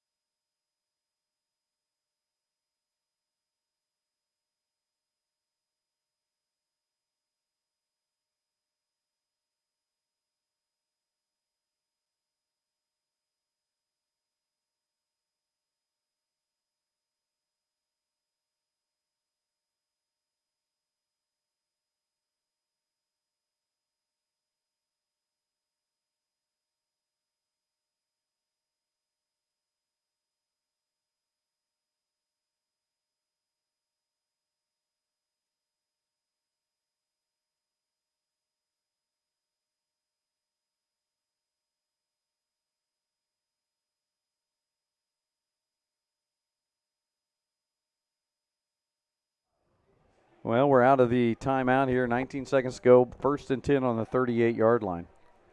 Coach, I don't know what you're doing with this sound system. I You're know. getting confident. Listen, I know my more role. and more. Don't touch anything. More and more every year you get more confident with stuff. No, not really. I think we're just going to kneel on this thing. Or I wouldn't be surprised if we give it to Devin. Just time to hold on tight. yeah, we did a little misdirection, and here we go. We've got a nice tackle made there. That's Cobb. It was Lucas Young again. Or no, that wasn't Cobb. Sorry, that's number 62 for them. Haven't been able to talk about him, so let's give him a Levi Osler. And looks like that's going to be it. That's going to be the end of the first half of play here at Paul L. Parker Field. Honestly, a nice looking first half there, other than a few little moments in there where we gave up a couple touchdowns. 16-6, 10-point lead for the Gophers going into the half, and I really liked what we saw, and I think they're getting them together down there to talk about that. But a big momentum play there at the end with the interception, Coach. Yeah, I loved it. Right when you feel like your back's against the wall, they're going to call a couple timeouts because they feel confident enough they're going to try to take it in and push it in on you offensively. And what do? We come up with a big stop defensively. So, again, young guys, but not backing down, not playing scared, and that's what you want to see. I'm really happy with the effort so far. I think Coach Knuckles is too. Need to find somewhere where these guys can get off their feet for just a few minutes probably, take those helmets off and cool off and get some fluids in them and get themselves geared up. Let the coaches talk a little bit. People talk about halftime adjustments.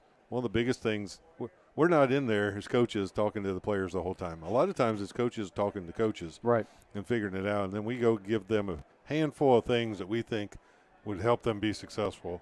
You try to overload kids with too much, and at some point it turns off. So they'll get together as a coaching staff. They'll go in there and talk, figure out what they like, what's working for them, go pass those on to the players, and then we'll try to build on the end of there with the interception and the defensive stop that we got and see if we can build on that. Well, we're going to give ourselves just about a 5-minute break here on the broadcast with the audio. So it gives you guys at home a great opportunity to take a quick break and you run into the kitchen, get yourself something to eat, yourself something to drink. And we're going to take a quick break here, and we'll be back with you in about 5 minutes on the Westdale Sports Network.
Test, test, test.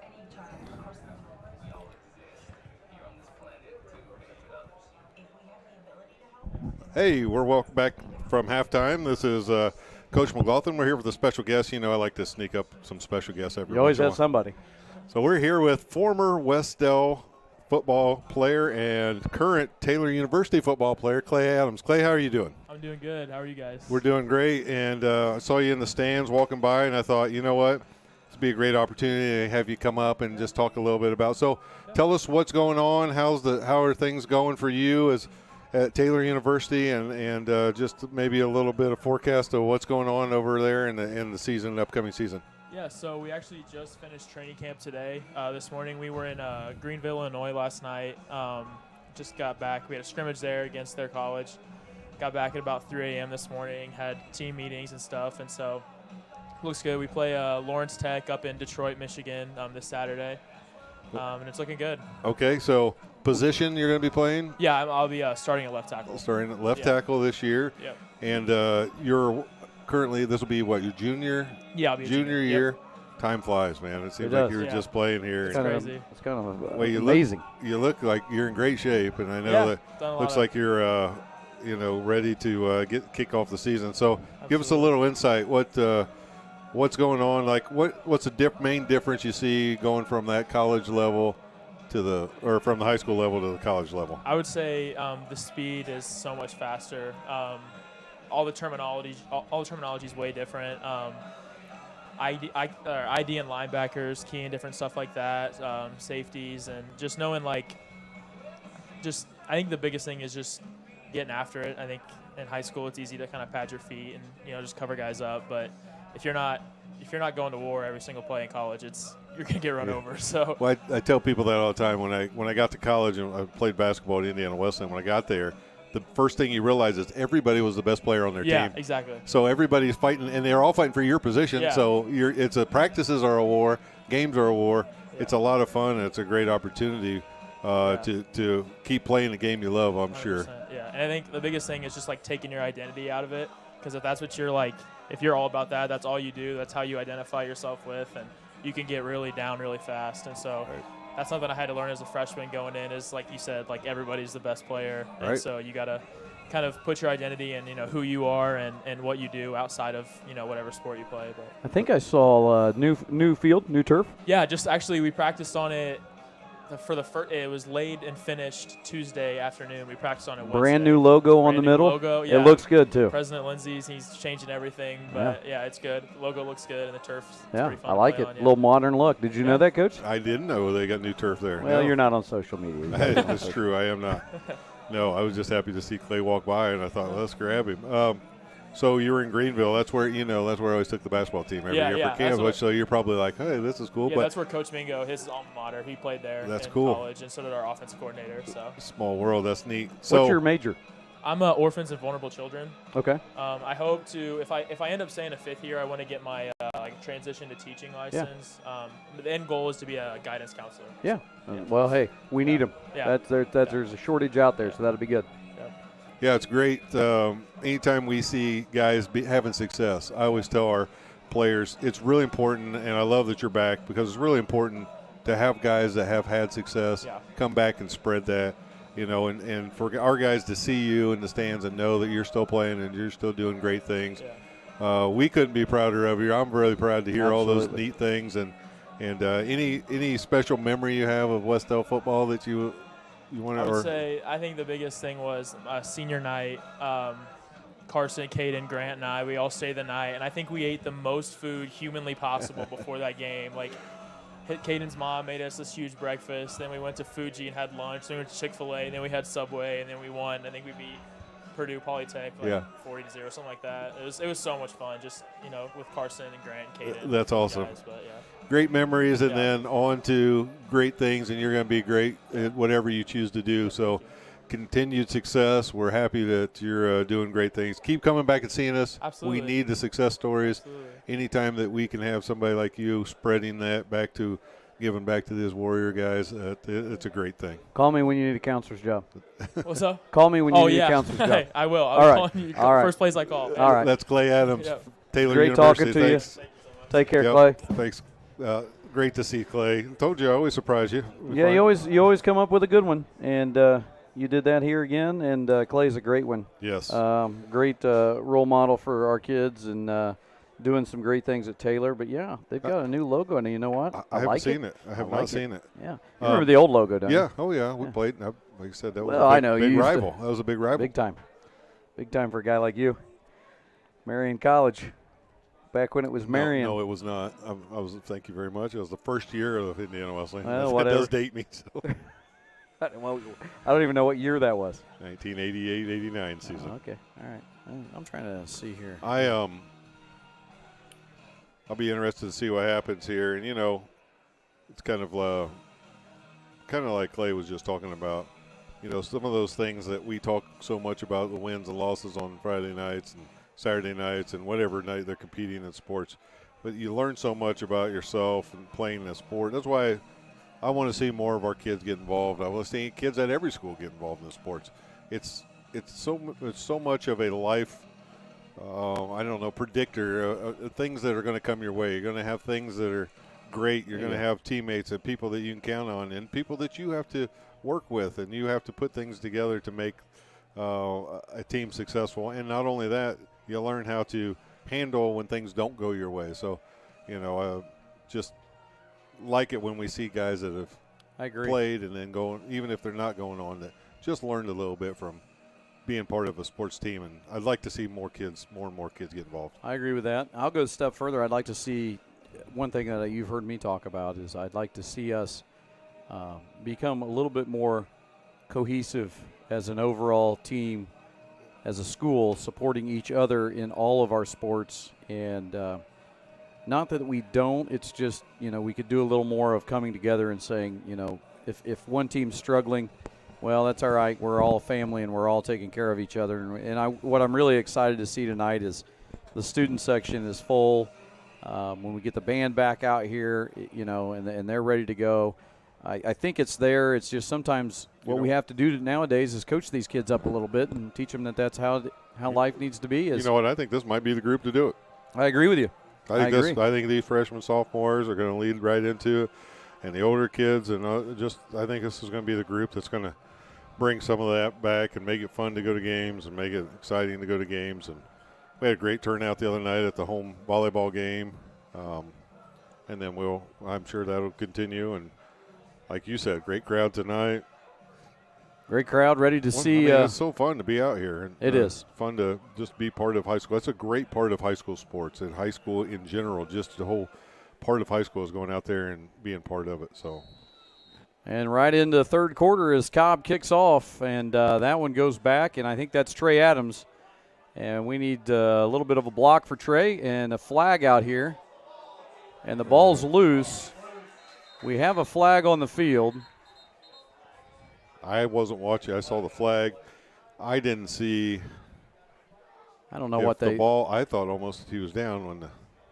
Well, they're going to get it wrong. I can tell you that much. Eric Harlan's saying the same thing. He was down. Coach Harlan down there on the sideline was right in front of it. They got a hold on the Warriors. That's declined. And they're going to say it was a fumble. They're going to say it was a fumble. Well, I knew if they could get it wrong, they would, and they did. But that's why they get paid those big bucks, to make terrible calls and start us off in the third quarter with a turnover.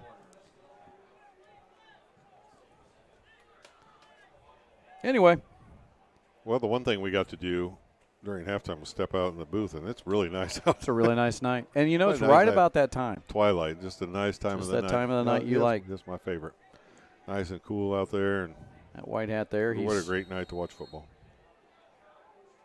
Well, that white hat didn't play. There's no way. I got a good look at him. There's no way he played football, and he's about 19.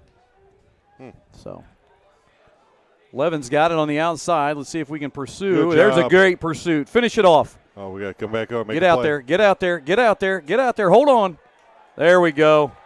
That's Luke Powers. There's a block in the bag. It could have been a penalty back there by 77 on Brock Nauman. Luke Powers there. I thought, man, he was just going to get around him. That was number 11, Davis, on the carry for Clinton Prairie. But Luke Powers was able to get just enough of that jersey, and to his credit, once he wasn't letting go. So we're 2nd and 10 on the 43-yard line. Good pursuit, as Coach mentioned. He ran about 30 yards to He's got to pick be up tired. none. He's got to be tired.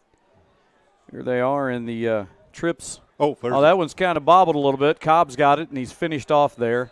He'll pick up about 2. That's number 72 there. It's going to bring up 3rd and 8. Excuse me, 76. That's Powers. 3rd down and what looks to be about 8. They're going to say 3rd and 9 on the board, and they're going to put it on the I got 42. Oh, looks like it. See if we can get another big stop here. Looks like a pass play. Oh, crossing pattern. 11's open. Going to let it go and thrown behind him. It's a good thing because he was open. Yeah. So now they've got a tough decision. It's 4th. 4th down and about 8, maybe 8.5. They're going to call it 9 on the board. They're already in our territory, so it looks like they may go for it. Ken from California is watching. He asks, what state and town am I watching? Ken, you're watching Indiana high school football, and this is Gaston, Indiana. Just outside of Muncie. Just outside of Muncie, small 1A school, playing Clinton Prairie. We appreciate you watching from California. What do we got here, timeout? Yep, timeout Clinton Prairie. It's going to be a using that first one here in the half. So 4th down and 9 on the 41 is what the board says, but, well,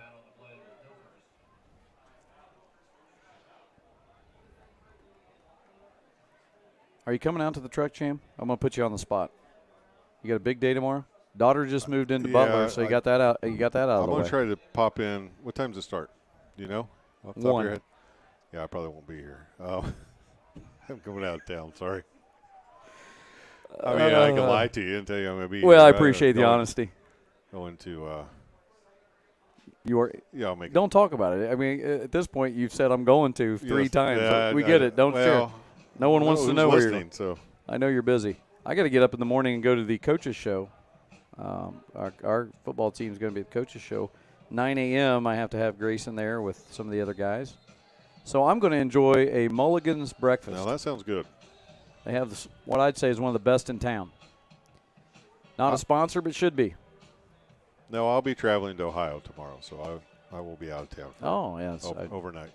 I remember that now.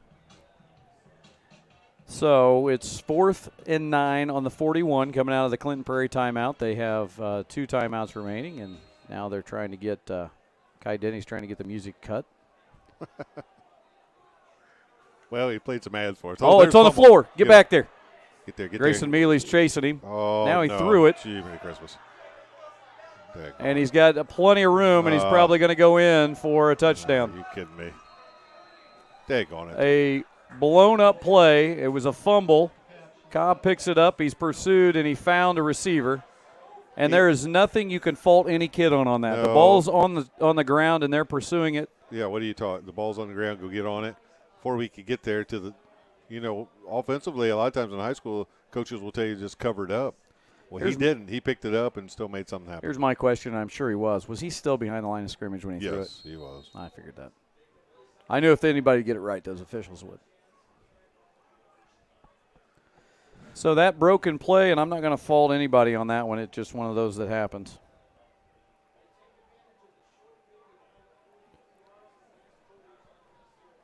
And they're going for 2. He's open if he's going to throw it. And that one was knocked down. A nice stop there by the Warriors on the 2-point conversion. So it'll be 22-6 here with 10-12 to go in the third. We have another person in the stream, Jacob Bryan, class of 2006 from Westdale. Thank you guys for running the stream. Well, thank you for watching, Jacob. And we agree. Go Warriors, and they seem to be doing a pretty good job. Sometimes the ball bounces the other direction literally for you. Well, this is one of those teaching moments for Coach Knuckles, and this goes for any sport. You have to to limit the turnovers. You want to win the turnover battle. So what happened? We turned the ball over there trying to make a little extra on the run, on the kickoff, and Trey would be the first to tell you, I got to hold on to that. But we turned the ball over, and it leads to points for the other team. We just got to do a better job of that, make sure that we value every possession, and every time we have the ball, we've got to make sure that we keep it in make sure that if we have to get rid of it, it's on our terms. And the Warriors will get it back now after the score by the Gophers. So Cobb, the all-purpose athlete for the Gophers, is the kicker, the quarterback, the running back, the everything. He will kick off, and it's Trey Adams and Jacob Grant back to receive. That one's off, and it's going to be to Adams. Adams catches it and has some room, and he's met across at the 40, and the flag is thrown, and why not? Oh, he picks it right back up. And he says no. I think it came out. He was trying to do something else. He always got their back, Coach. I just think he was trying to throw a flag because he thought he had to. Well, I think maybe he was looking for a Kleenex. He's going to need one. If he watches this over again. I didn't get a chance to ask Mr. Romine this, and maybe you might be a part of this too, but are you guys live streaming the Truck Jam tomorrow? We are not. I think we're taking that Mr. off. Romine says he's not going to be available. Nah, not going to be available. He said. I was going to wait on my executive producer to let me know my schedule, but he says we're not. So. Okay. Maybe something to think about in the future. Okay. We'll take your advice. I tell you what. Wait till I'm out of town, back in town. Uh-huh. Right? Okay. There's Trey Adams. He's got a room, and he's across almost to a first down. Nice pickup. Nice little play there. And we're seeing those little glimpses as Trey comes up hobbling. And Coach always likes to see his basketball guys getting up without the hobble. 2nd down and 2, it looks like. Yeah, it's going to be right across the on the 49. Good first down play. And right now, Blevins under center. It's like a blitz maybe coming. Oh. They try to get to him. Little pitch outside, and let's see if he can get across there. And they met him right there at the line of scrimmage. Gain of just about an inch. Yeah, stay right where it's at, looks like. It'll be 3rd and 2. 3rd and 2, 49-yard line. Trey's going to sleep well tonight. Oh, yeah. He had the ball in his hands an awful lot. Well, Coach Hansen had told me that was going to be the case. It was going to be a lot of Trey Adams and Devin Groh offensively. And Trey does have our lone touchdown on the reception from Blevins. So here's 3rd and 2. Again, it looks like the Gophers are starting to show blitz, but they don't. Trey and again. then Trey's got it again, and he's got a first down and more. Go. Trey across the 40-yard line now. So fake pitch and then hand off to Trey. He's able to get outside that end, and nice blocking and able to get there and pick up a first down. And it's a official's timeout, it looks like. Somebody's cramping. Is it the official? Yeah, it's an official's time. Oh, no, it's not the official cramping. Should be. I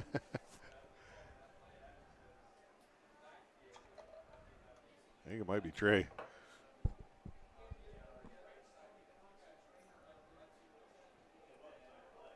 Well, it is hot, and Yeah. they've got to keep the liquids going in and out of these guys to make sure that they're hydrated. Like we said, he's had the ball a lot. I think 4 plays in a row now. Yep. He's in good hands out there. Tony Cox, Absolutely. athletic trainer. Henry County Sports Medicine. They don't come any better than that man out there. A lot of people don't know his resume. Yeah, look it up. Yeah. I can tell you this much. He spent a lot of time at Ball State and was key in He's worked several Final Fours. He's worked several bowl games. He's been on the field for several different national championships.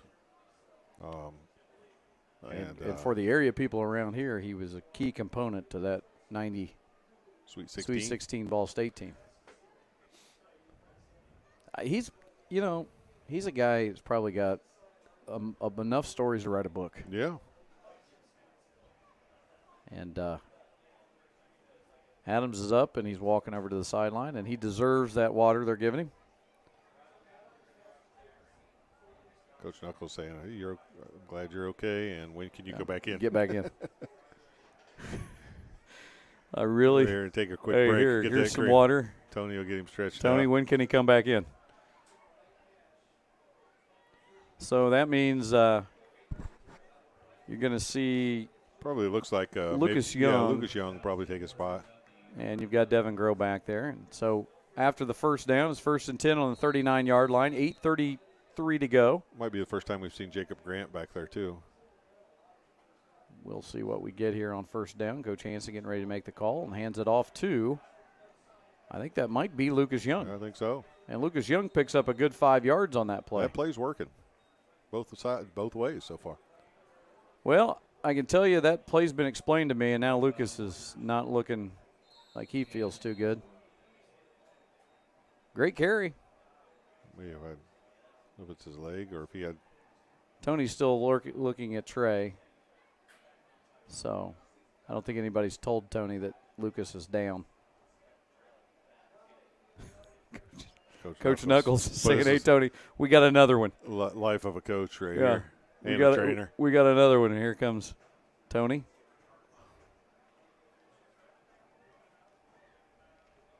You know, it's an old wives' tale that you should eat bananas on the sideline to I heard do that. I've heard that. It's a wives' tale. You know, I asked Tony about it once. yeah, Except by the time they get into your system, the game will be it's over. like Tylenol. You know, every mom, you know, the mommies out there, they run down there with the Tylenol, and they, you know, kid gets hit in the head, and they say, here, take the Tylenol. Well, it's going to take 45 minutes for that Tylenol Right. to kick in. But you can't tell my wife that. Well, you just placebos. Yeah. You just give them, I guess. I will tell you this much.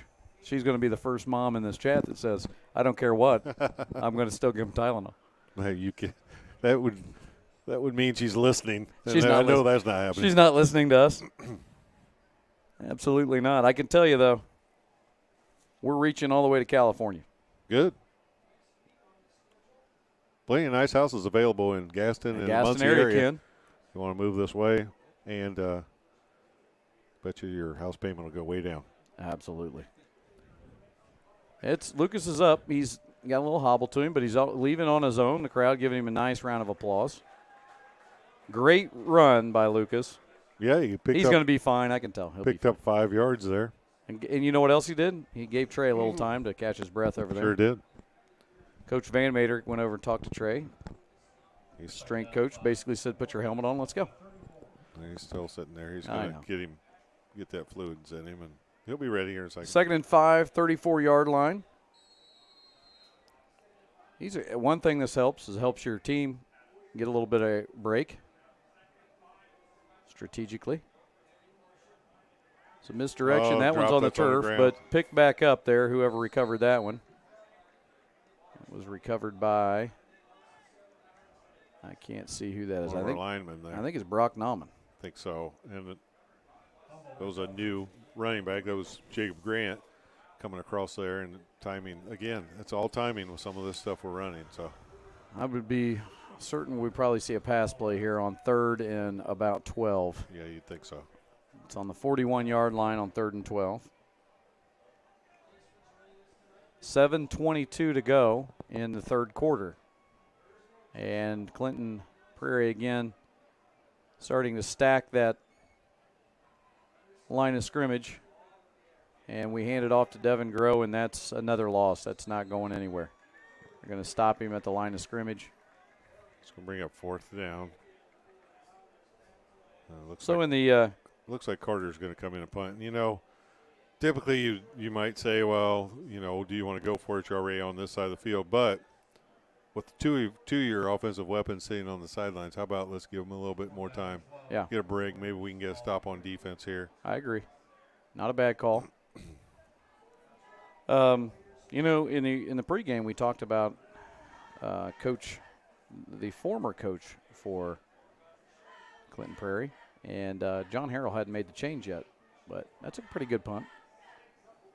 Yeah, that's a nice punt. We got to make a gotta tackle. Got to make a tackle. Oh, We boy. finally did. That was Alec Thornburg. I'm telling you. Yes.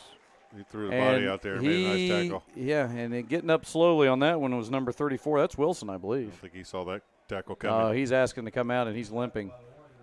Again, we talked about Thornburg earlier. Thornburg transferred over here last year and has really been an addition to our football team. Has been a plus as a sophomore. So he didn't play his freshman year, and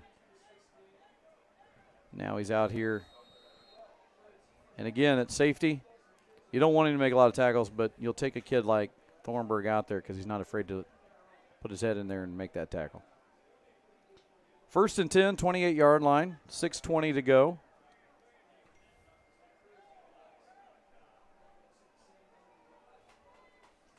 You're a popular guy over there. There's a pass play out to the outside, and that ball came out, I think. They're calling it incomplete, though. It's an incomplete pass. Incomplete pass. 2nd down and 10. People trying to get The 28. truck jam tickets late. Well, yeah, they're asking if I have any connections. It's going to be tough to get in. I told them, show up. Tell them that Coach McLaughlin sent you. That should get you in. 2nd and 10, 28-yard line.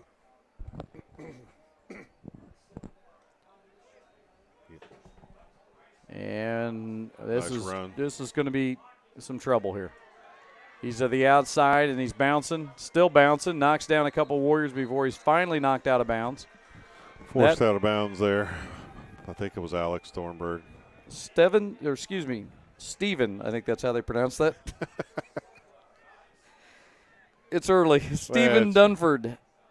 Tricky. He's a junior, number 5. Should be on the 39-yard line, it looks like, but that's a nice run.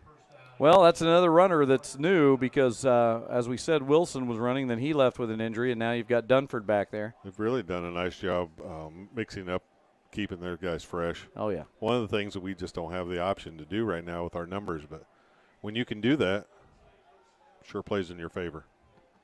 1st and 10, 39-yard line, and here's nice pursuit. Nice. Hang on there. I think that's Luke Powers. I think so, too. Great pursuit. Luke Powers was in there initially. We've got a Warrior down. Stopped by a pile of Warriors.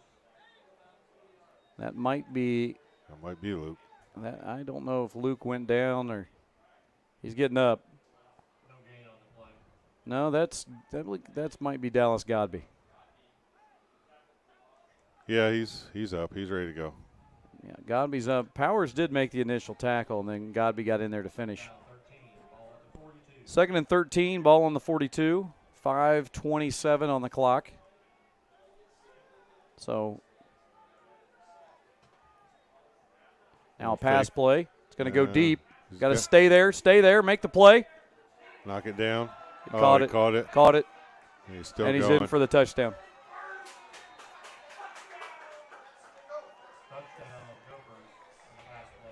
Yeah, it was really pretty good coverage there. I think that was Thornburg was that right there, but he wasn't able to. Well, actually, that's number.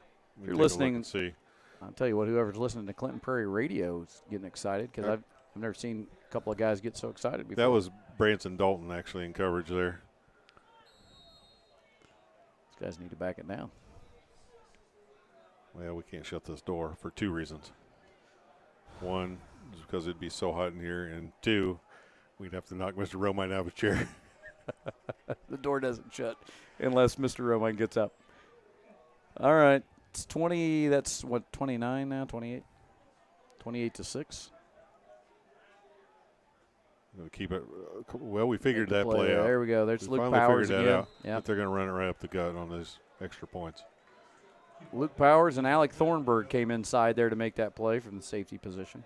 5:09 left in the 3rd quarter. Clinton Prairie 28, Westdale Well, 6. I'll tell you what. That was a big pass play. It was a big play. It was huge. You just got to knock those down instead of going for the interception. If you're a wall over, it was one of the biggest plays of the year. You got to knock it down. Attention, if you're still hungry, hamburgers and hot dogs have been marked down to only $1. There's a clearance sale on hot dogs and hamburgers. Here's the thing I've always wondered about that. What's that? What if you bought a hot dog and a You just walked away? Or just walked away or bought one in the first quarter and you're like, well, now they're $1? Or you're right in the first bite and you just look down at your hot dog in disgust. Yes, exactly. I could have saved 50 cents. I could have saved. All I had to do is hold my hunger for Listen, you're making a donation. Hold my hunger for a half. Here's the way I look at it. Buy several hot dogs and write them off on your taxes. Let's go into the Booster Club. That's a good decision. Well, it's 28-6. And it's deceiving because a couple of those were big pass plays that Yeah, 2 of them. One of them was on a 4th down, 4th and 8. the ball was actually a fumble. Yeah, the ball was on the ground, and we couldn't come up with it. But, again, we're playing we have a bunch of freshmen, sophomores. We're going to have to be patient.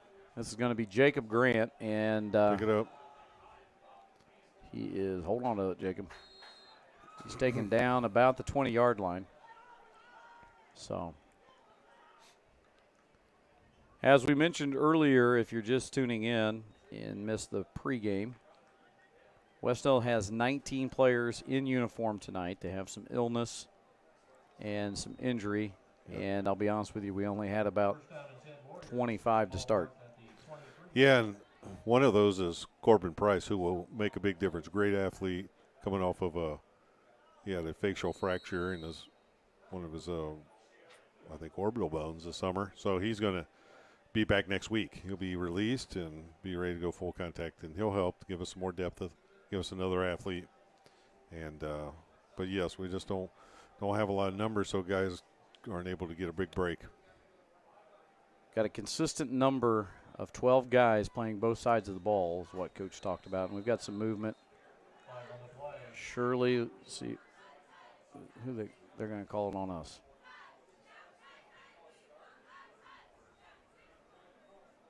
I say we move first. Make a first down and 15 on the 18. We'll plead the 5th.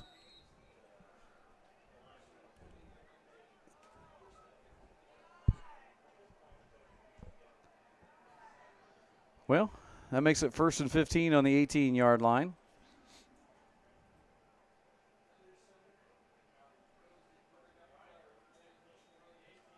Rolling out is Blevins. He lets one go, and that is going to be knocked down. It was almost there. Levin's pass incomplete for the Warriors. I don't know what he was saying. Okay. No. I think something about hamburgers. Yeah, well, unless they were saying, do you want one? Unless they were saying, do you want one? Because if you just showed them away, then I just told him to go somewhere else. Well, I can't see the field. Yeah. Unless he's got 2 hamburgers in his hand. We better make that 3. Get lost. Sure, row mine, I can see. 3, yeah. Well, there's 4:56 to go here in this 2nd and 15. 3rd quarter. Still on the 18. You know, we're fortunate that one got knocked down and non-intercepted. Yeah, we are. Here's a pitch. And Devin That's Grow tough is met sledding there. tonight. That's number 5, and that is Steven Dunford, not Steven. Some people mess that. Well, can be pronounced. You never know these days. There's a lot of different spellings. It's true. Everything's open for interpretation. Managers this year: Savannah McComb, AC Mitchell, Olivia Davis, and Taylor Watt. It's a veteran group. A couple of those have been doing it for a while. A couple of them, and then Taylor's a freshman. So, yeah. What we got going on over there? Who is that? Is that Trey? There's kicking out to the outside here. Nice little run. And that's going to bring up 4th down, isn't it? Yes. Yeah. I have a feeling we'll be punting. Here comes Carter. Short game by the Warriors on the play. It'll be 4th and about 16, it looks like. Makes it 4th down. Brian Lake's got a smooth voice. You ever notice that? Smooth. It's like caramel. Smooth. It's a cross between Fergie And Christopher Cross. the original crisscross. Punts away. One's a little shorter. Stay in your lane here. Make the play. He's going That's full not steam what I like ahead. to see. Force him This out. is not what I like to see. Force him out. That's a touchdown. And that's there's flags everywhere. There's flags in there late. There are flags. Well, late. Devin Grow, who's, again, he was soaking wet when we kicked off the game. But that kid his uniform's a different color. He's worked so hard. I know how he feels. He got shoved pretty badly. Let's see what they call here. It's got to be a block in the back.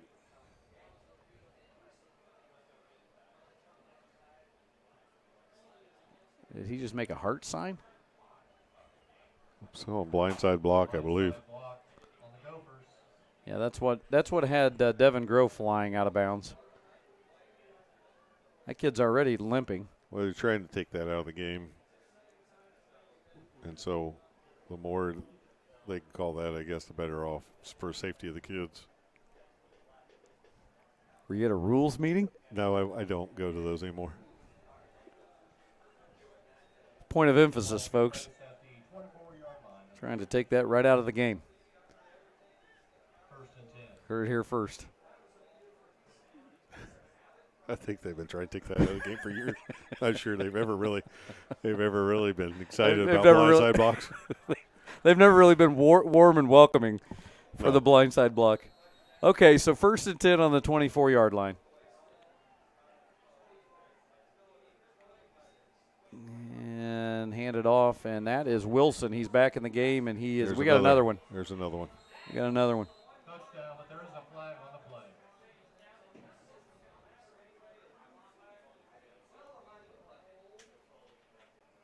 That's coming back. Holding.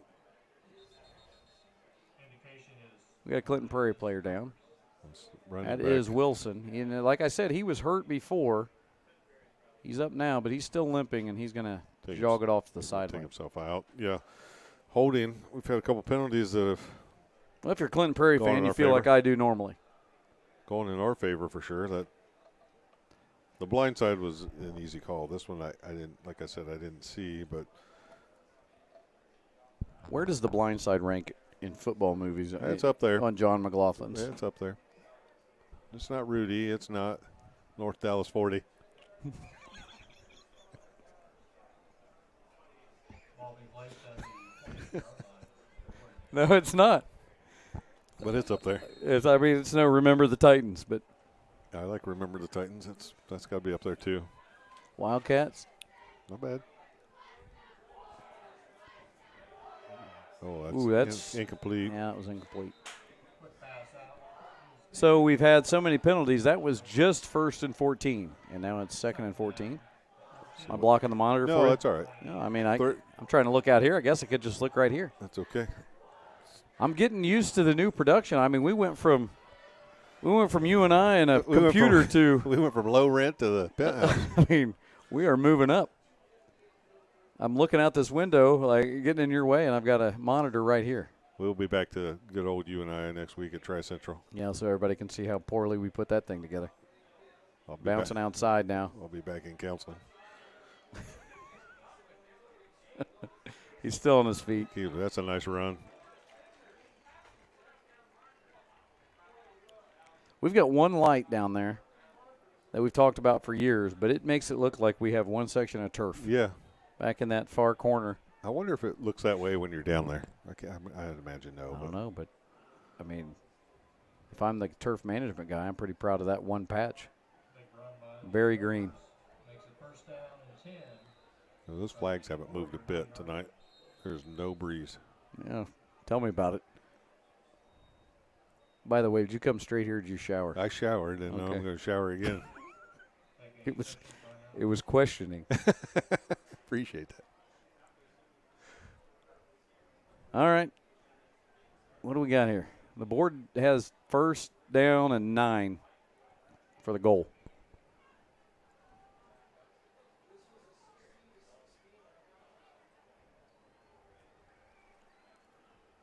I don't know if they're going to have to take a timeout here. They got an injury.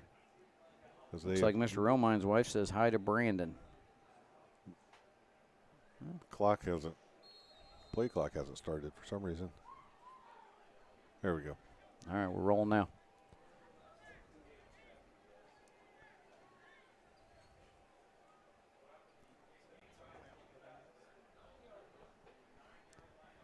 Two minutes and 30 seconds left in the third quarter, 28-6. They're on the 9-yard line, 1st down. Oh, that there one's you go. Let's make snapped away. Get on in that. there. Get in on there. it. There you go. Good. Don't jump on him. Good. Just put your hand. Malachi Dubois saw that ball go over his head. You know what I'm impressed Took off. with? I'm impressed with Malachi's ability to, That was fast. well, not only to get back there, but to stop him. He Yes. went at him and then he missed him. You know, Yes. he adjusted Yep. Made sure he didn't get that. like a cat. landing on all fours. Student section's still here. That's Good. always, it's always good. It's good. For any of the parents that are wondering, they're here. There's a cut up the Oh, middle. boy. Oh, Man, man. I Bounce thought to we the had him. outside. Get a good tackle from behind, and I think that was Thornburg who came in to make the play. He's Dunford on the carry. He's a nice running back. It was Whitlock, then it was Wilson, now it's Dunford. They've got options. I guess we need to give a lot of the credit up front, too, because you don't get good runs if you don't have great blocking. So Yeah. those big guys up front are doing a good job. Well, for they've them. got some good size on their Yeah, line. They've got I some mean, veteran guys up there. 72's only a sophomore. Yeah, he's 280. We don't have that. No, we don't have 280. Not on our Well, team. you put two guys together, and I don't think we have that. They got to keep going him cut from getting outside. in. Keep him from getting in. Oh, he dropped it. It's a fumble. Fumble into the end zone. They're saying he's out of bounds first. Well, according to Yeah, they're calling it at the 1, so it's going to be third. he and would. goal from the 1. That guy's going to miss Third or that. fourth. Let's see. That guy's not going to miss that call Oh, there was a flag. I'm sorry. There was a flag. That's why they aren't moving down there. again Yep. on Clinton Prairie. Listen, if these guys are getting paid by the flag, they're going to be in a new tax good bracket. Grief.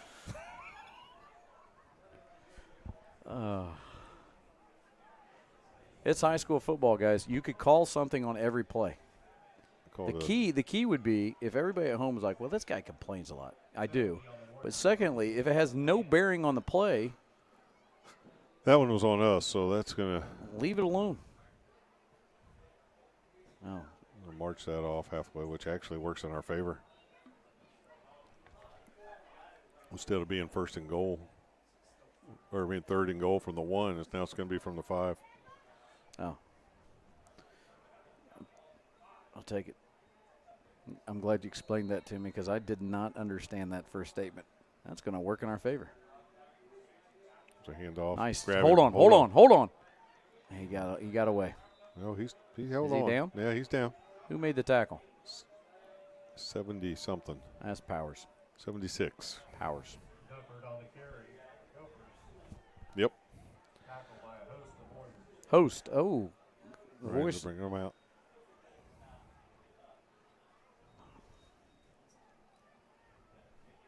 Fourth down. 2, it looks like maybe. They got the ball on the 5 on the board. I don't think that's right. No, 20 it's not. seconds left in this quarter. Be nice to get a stop here. It would be. Oh, they ran their own guy. Hold him.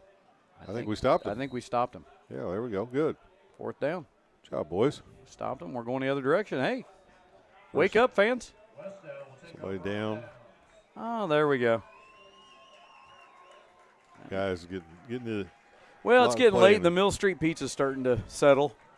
So the fans they're trying to get back into it. Sell them a $1 hot dog. I don't know if there's any left. The $1 hot dogs are the ones where you say, you're gambling. Gas station hot dogs. Yeah. Like what's the thing on the rollers at the gas station? Not the hot dogs, but the taquitos? Tornadoes. Tornadoes. I've never ate one. They just scare me. Yeah. I think gas station sushi's where it's at. Yeah. Oh, what do you know? Delay of game. Delay.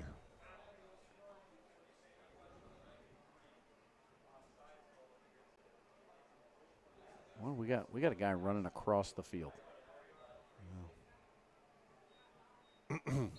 Shortest distance between two lines, I guess. You know what I was thinking when he was running across there is, like the guys that get on the NFL field.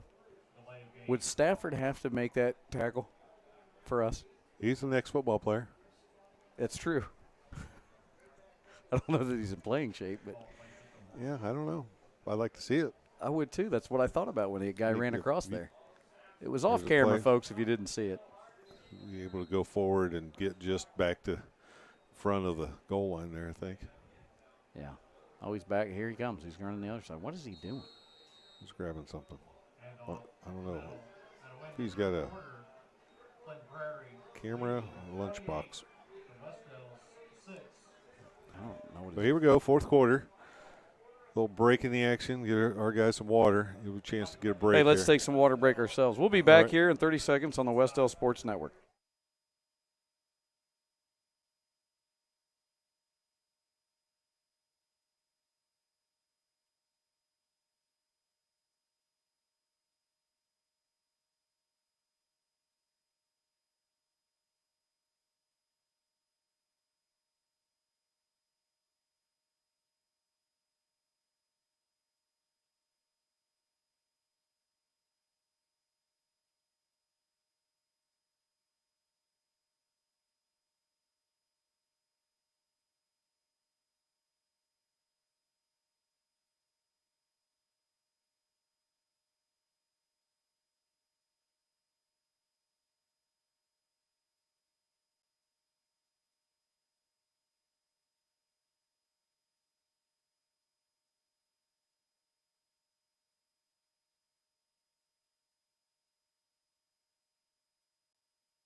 And we're back.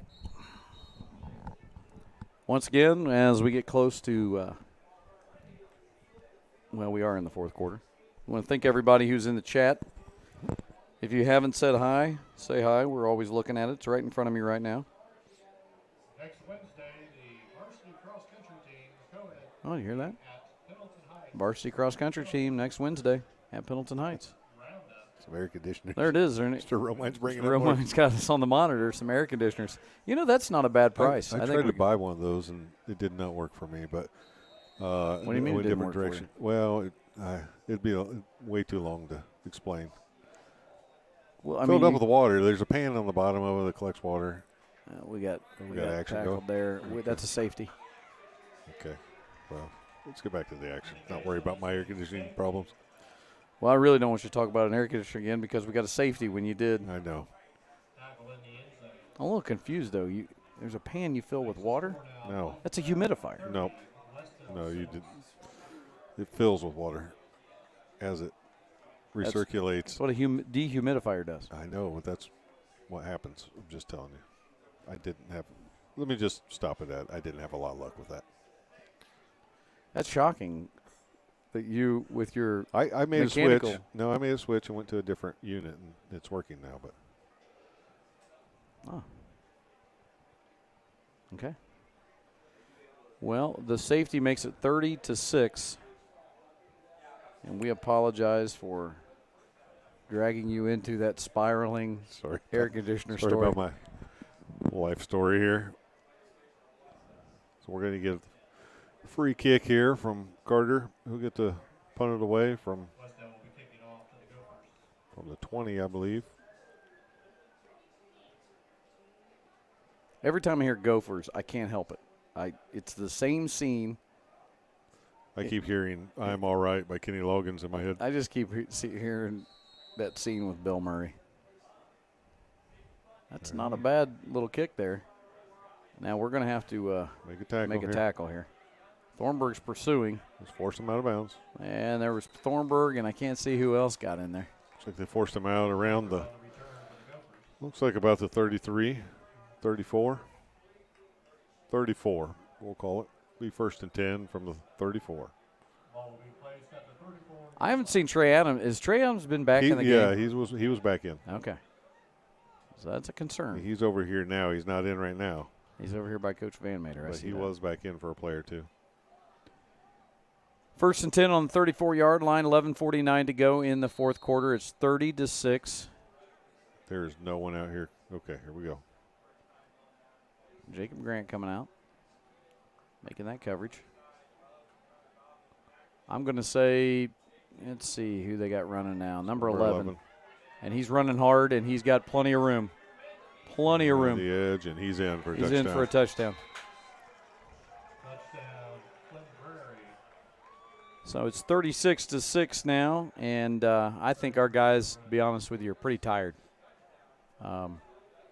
Yeah, and I feel bad because I don't really know as a coach what you do about this guy's situation.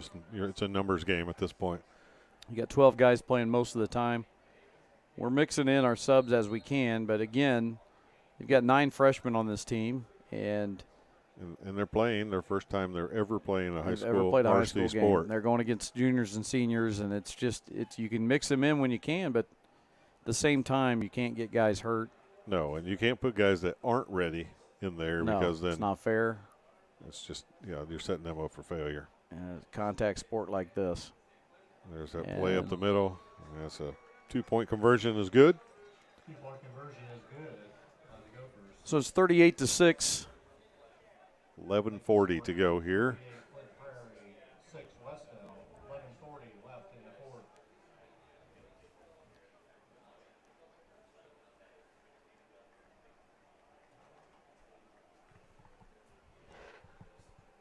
Well, Coach Nuck's going to call him over and give him a little pep talk here and get some water in him. Tell him to keep fighting. Looks like Coach Harlan might be the special teams coach this year. I like that I don't see a whole lot of pouting. I don't No. see a lot of bad body language, and that's a good sign from the kids because, I mean, it is a numbers game. And we got to get more kids. I'll just say it as the superintendent, we got to get more kids out here. We've got to get more kids involved. It's just not – it's a numbers game in football, and it's a numbers game in a lot of our sports, and we just got to get more kids active. They've got to participate. The ones that are, couldn't be more proud of them.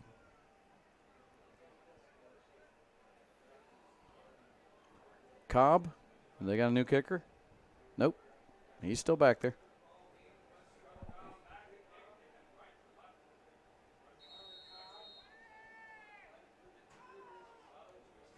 And that one's away, and it looks like that'll be, I don't know who that is. It might be Thornburg. I think maybe. Might want to blow the whistle, boys. Once they can't go anywhere with it, it's always a good idea to blow her dead. Well, let's see if we can get some positives out of this. On the kickoff return. Got timeout. I think Coach Knuckles sees that, hey, these guys need a break. Timeout Westdale.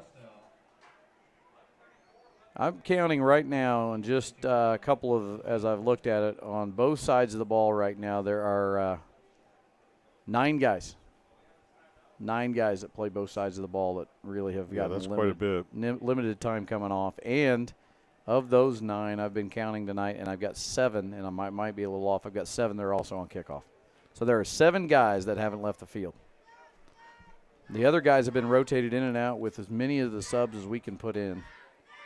And, guys, I hope if you watch this back over, from me, I couldn't be more proud of the way you guys have carried yourselves and played. And you continue to do so with 11:34 to go. You know, I can say this from experience. I've been and coached in these types of situations. And it's always easy when you're on the 38 side and to just Sure. act like you're doing everything right. Yeah, sure. But there are so many learning opportunities and educational opportunities, and I can say from life, and I think you can too, that it's not easy to be on this side of it, but it's what you do the next week. It's what you do the week after that. It's what you do in the weight room. It's what you do in the classroom. When you're getting knocked down, how many times can you keep getting back up? Well, it's about, determination, like you said. What do you want to – establishing a culture. There we go. Nice head of steam right there. Coach has got Carter Flynn in now as quarterback. And that's the other thing I like right now is what a nice move because we do not have a junior varsity team because of our low numbers. So now Carter is getting some time because when else is he going to get some time? And Triton, why get Triton, any more hits? Let Carter go in and get some time. And I think that's a nice move because, again, Coach Knuckles is coaching for the future. He's building a program here. Yeah, you look at him right now. He's down there talking to him on the sideline. Has not once stopped. He's not saying what I can tell you what he's saying. I'm not putting these guys in because I've given up on you. No. I'm putting these guys in so they can help you in the future. Absolutely. So that in the future, when you need a break, I could count on so-and-so to go in. It needs, because if they never get a chance to play, they're never going to get any experience or get better. So I think that was Devin Groh, wasn't it? With the carry. I'm not sure. At their own 37. Or is Groh down here in front of us? I can't tell if some of the guys have been pulled. I think Devin might be out. Yeah. Like I said, I like this. Definitely getting some guys some time, and I can't tell who's running the ball. Might be. I don't know. We're going to find out here in a second. There was an offsides. How did they not see the defense inside there way before the snap? Way before the snap. And I can see our sideline. Richards is telling him it was 59 right here, or 69, whatever his number is. Way too early. They've gotten all of them so far, but he missed that one. Shocking. Well, because when I saw a guy walk in, I said, that guy right there is a guy who's going to get all the calls right. Well, those guys have just looked at their clocks, and it just became half-price Applebee appetizers. They got some Mott sticks so we to got to get to. out of here. Oh, they got a flag on the play here. Too many men in the huddle.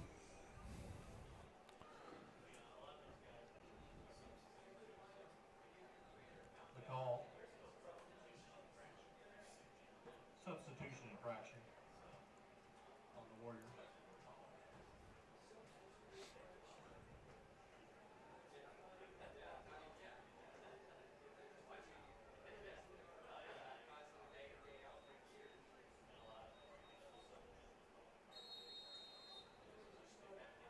Carter Flynn's going to stay back to punt.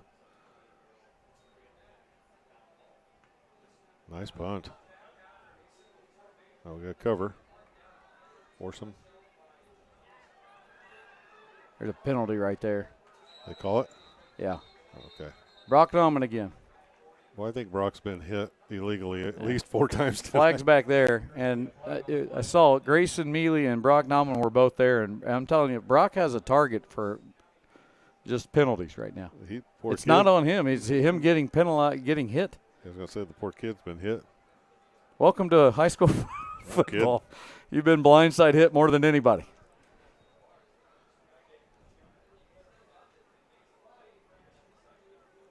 But look at him. He's right back up. He's right into it. Legal block in the back. Call apparently a hold against Clinton Prairie.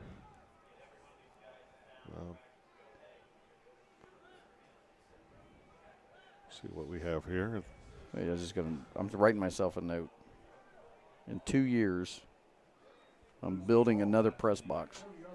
And I'm putting Clinton Prairie's radio over it. I hope they watch this back. I don't want to hear him anymore. Well, yeah. We can't shut the door. Well, they have no regard. They're sitting right there at the press table with everybody. They have no regard for anyone around them. And believe me, the one guy's loud. It's like he's seen his first football game, like he was brought down in an alien spaceship, and he has no idea what this is. He gets excited for every snap. A high snap. Taken. That's a nice run. It's a nice run. Make a tackle. Got to get there. This is not good. We got to make that tackle, and we didn't. That was Wilson. Well, that was a nice run, and they, I guess maybe, I don't know for sure, but I don't know if maybe they haven't on that side realized that we've put in a lot of our reserves. I don't think they have. Now, I know that probably by looking, you'd have to look a little careful because we have some guys that have to stay out there. Yeah, I mean, we only have 7 subs. But we do have 2 now, I think 2 series that we've had our backup quarterback in. 44-6, it's 8:30 remaining in the quarter.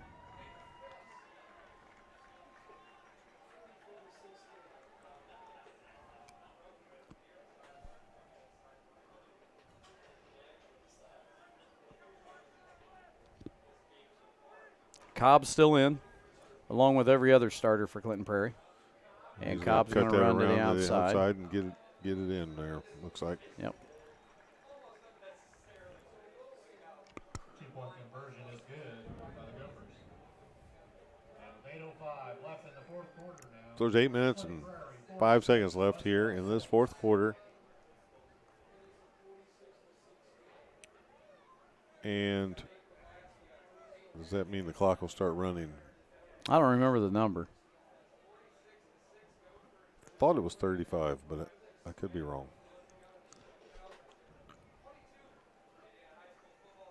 I'm not exactly sure on that. So we'll be where next week? Tri-Central, right? We're on our way to Tri-Central next week. Wherever. We'll go wherever. We don't Wherever, care. I don't Wherever. care. We'll go anywhere. We're like Smokey and the Bandits and Snowman. We'll go Mike. wherever. It might be a special ride in the middle of the week. They'll be here at Westdale. Again, it's next Thursday, 5:30. Middle school football here at Tri-Central. Tri-Central's middle school football. But speaking of middle school football, we do have good numbers in our middle school program, which is good for Coach Knuckles in the future. Yeah, and we've started up a 5th and 6th grade Fifth and team. sixth grade team. That's So, a plus. you know, it was always, to me, I always thought, I felt bad for those 6th graders that had to kind of come up and play on the 7th and 8th grade team sometimes because we needed numbers. And now we're able to have a 5th and 6th grade team and then one combined 7th and 8th grade team, which really helps you mold success. Well, somebody got the message over there. They put their subs in. It only took them about 2 possessions. 72 to kick. Get to see some new Gophers. And Nice taking it play. back, nice little across the middle there, just under the 50. Not sure who that was. Brian. I don't know, but somebody did not make Alec Thornburg happy on that play. I think it was Thornburg that was running the ball. Oh, was it? Okay, then I think don't so. know. I'm trying to think who this was right here. Might have been Trey Adams. I can't tell. I don't even think Trey's in. There was a little extracurricular. I think Trey's done for the night. Yard line, Warriors take over. First down and 10. Well, I can tell you this much. I know one kid right now who hasn't come off the field who is probably going to wake up. Well, he has to go early to get breakfast, but if it wasn't for breakfast, he'd get up about 3 tomorrow Yeah. because he has not left the field yet. And I can't wait to listen to him tell me how tired he is. Here's a nice little pitch play. Hang on to it. There we go. A couple of yards. We got some promising young guys, I'm telling you. I like some of these guys.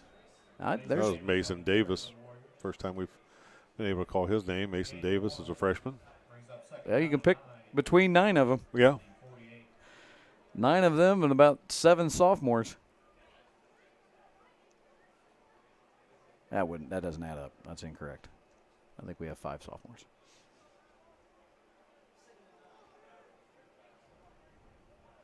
You know, I see the Purdue boys down there. They're on the middle school team. Yeah, they might. Careful, coach might put him in. That's true. Well, there are a lot of Purdue boys. Between the Purdues and the Slopsmas here, we've got a second team. We got a JV. 6:20 to go. It's going to be 3rd down and 9 is what they say. I'm going to give it 8. All right. Hey, they changed it. So we're at Tri-Central. We won't have Coach Romine on the road with us, so I'm No. going to be a nervous wreck. This has been the most stress-free production I've ever been a part of. And you've still at one point tried to touch something. Well, yeah, and I still got yelled at for Yeah. as stress-free as it was supposed to be. That pitch worked out. That Still pitch worked going. out. It bounced up there right into his hands. Clinton Prairie traveled well. Yeah. We got a good crowd over there. It was Jacob Grant on the run. I'll bring up 4th down. Go for it. Jacob Brandt on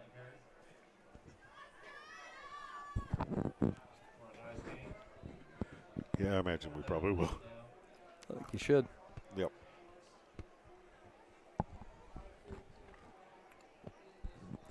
Cheerleaders did an excellent job tonight. Yeah. Always a class act. Student section did really good. They've hung on for a good portion. So, you know what we were talking about, supporting. It's there. Oh, what do we got? Delay of game? Yeah. Didn't get Yep. the play off in We time. didn't get it off in time. You're not going to get it by Nope. these guys. He called timeout. Timeout. Coach Knuckles making the good call. Yeah, Coach Hansen saw that was running out, and he got in the ear of the official real quick and said, give me a timeout. 4:56 to go here in the fourth quarter. We did not get a chance to try the burgers or hot dogs tonight. No, we didn't. I'll tell you what, Let's though, not we're make on the it. road, and if somebody calls Tri-Central, get them ready. Listen, let's not make that mistake next week What? of not getting a hot dog Well, I or just hamburger. said we're going to Tri-Central next week. Get them ready. I don't think they heard us, but Coach in the Soups review. that's right. Bring your best. I think we're going back to Eastern Hancock this year, and that was Oh, that was a think good it was one. the hot That was a dogs. good hot dog. The hot dog was the size of, it was like a jumbo dog. yes, it was. Yeah, we may need you at that one. We had trouble that last time. Yeah, we did have trouble. Had trouble getting on there.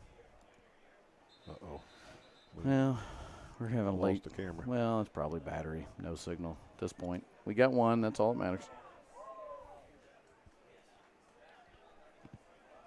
El Gato is what it says. That's the cat. And I think it's a song by Styx. Mr. El Gato.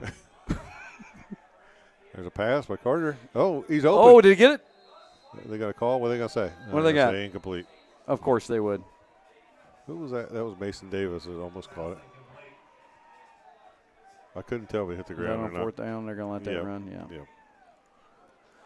Yeah, clock continues to run here.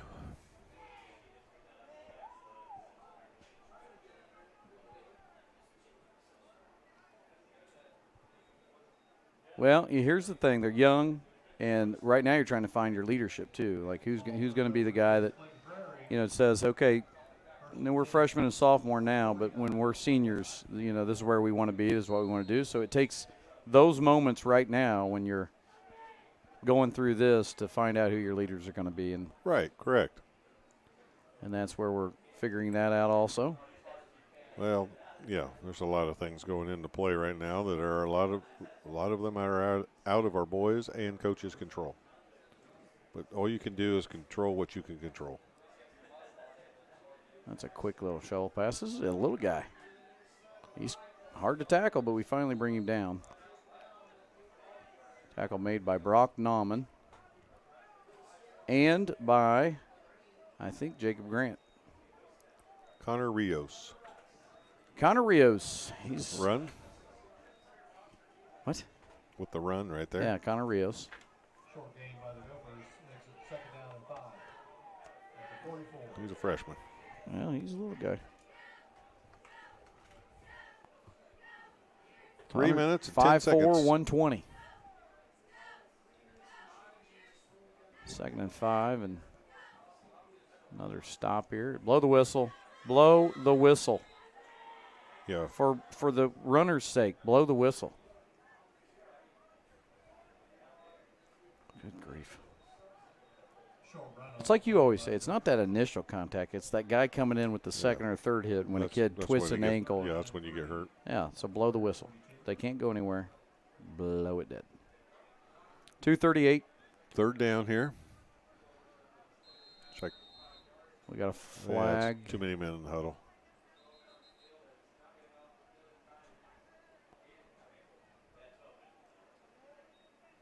Still stay third down without back them up 5 yards.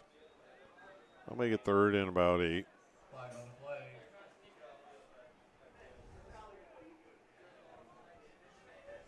Too many men in the huddle.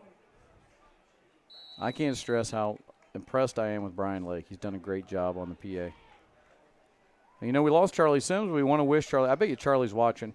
We want to wish Charlie Sims the best. He's now an administrator at Pendleton at East Elementary. He is an assistant principal. Longtime Oh. teacher and former Westdale football coach. They don't come any better than Charlie I'm Sims. sure he's still rooting for the Warriors and always will. One of the best track coaches we ever had. Yeah. And we miss his – he did a great job. He was the voice of the Warriors for pretty much the entire time between he and Joe Teague. While I've been here for about 14 years, they were the voice of the Warriors and did a great Yes. job. Every once in a while you get Mary Helen Bink in there too, Yeah. and she's now in the Hall of Fame. I was going to say, you want to talk about that, but we Yeah. only have a minute We to only have go. a minute to go, but yeah, we did. We had the initial class of the Westdale Hall of Fame. Blow the whistle. There's a tackle. Anyway, we took in 28 into the first annual on August 5th, August 4th maybe, Took the first inaugural class of the Westdale Hall of Fame. It's the first Hall of Fame in Delaware County of any high school. And Westdale has it. And 28 of our alumni are now inducted. Ranged from the years of 1967 all the way up to 1986. And that was our first class. 28 people. What a great night it was. Yeah, You were there. It was great. Several current coaches were there. It was really neat to see some of those former athletes. Bob Harold is here tonight. A lot of them were guys that I'd heard of or ladies that I'd heard of for years. But never saw. And I got the chance to talk to them, so it was really cool. And I've been emailing with a few. I haven't really shared that with you, but been emailing with a few of them. That's probably going to be it. That's going to be the last play of the game. And that is going to be it as the clock runs down, and we'll line them up. And as you see, Athletic Director Kai Denny is one of the first ones out there to tell the boys how proud he is of them. It's hard, as a dad, I'm going to hear it when I talk to him as soon as he comes out of the locker room. I know they're going to be frustrated, but they shouldn't be because, again, with mostly freshmen and sophomores and a few juniors and seniors sprinkled in there, and only 19 guys in uniform tonight, I thought they did a nice job. A couple big plays, Coach, if we had to just play it back. A couple big plays that didn't go our way. The big one that kind of jumps out at you is that fumble when it was 16-6. Yeah. A fumble that turned into a scrambling touchdown on a broken play.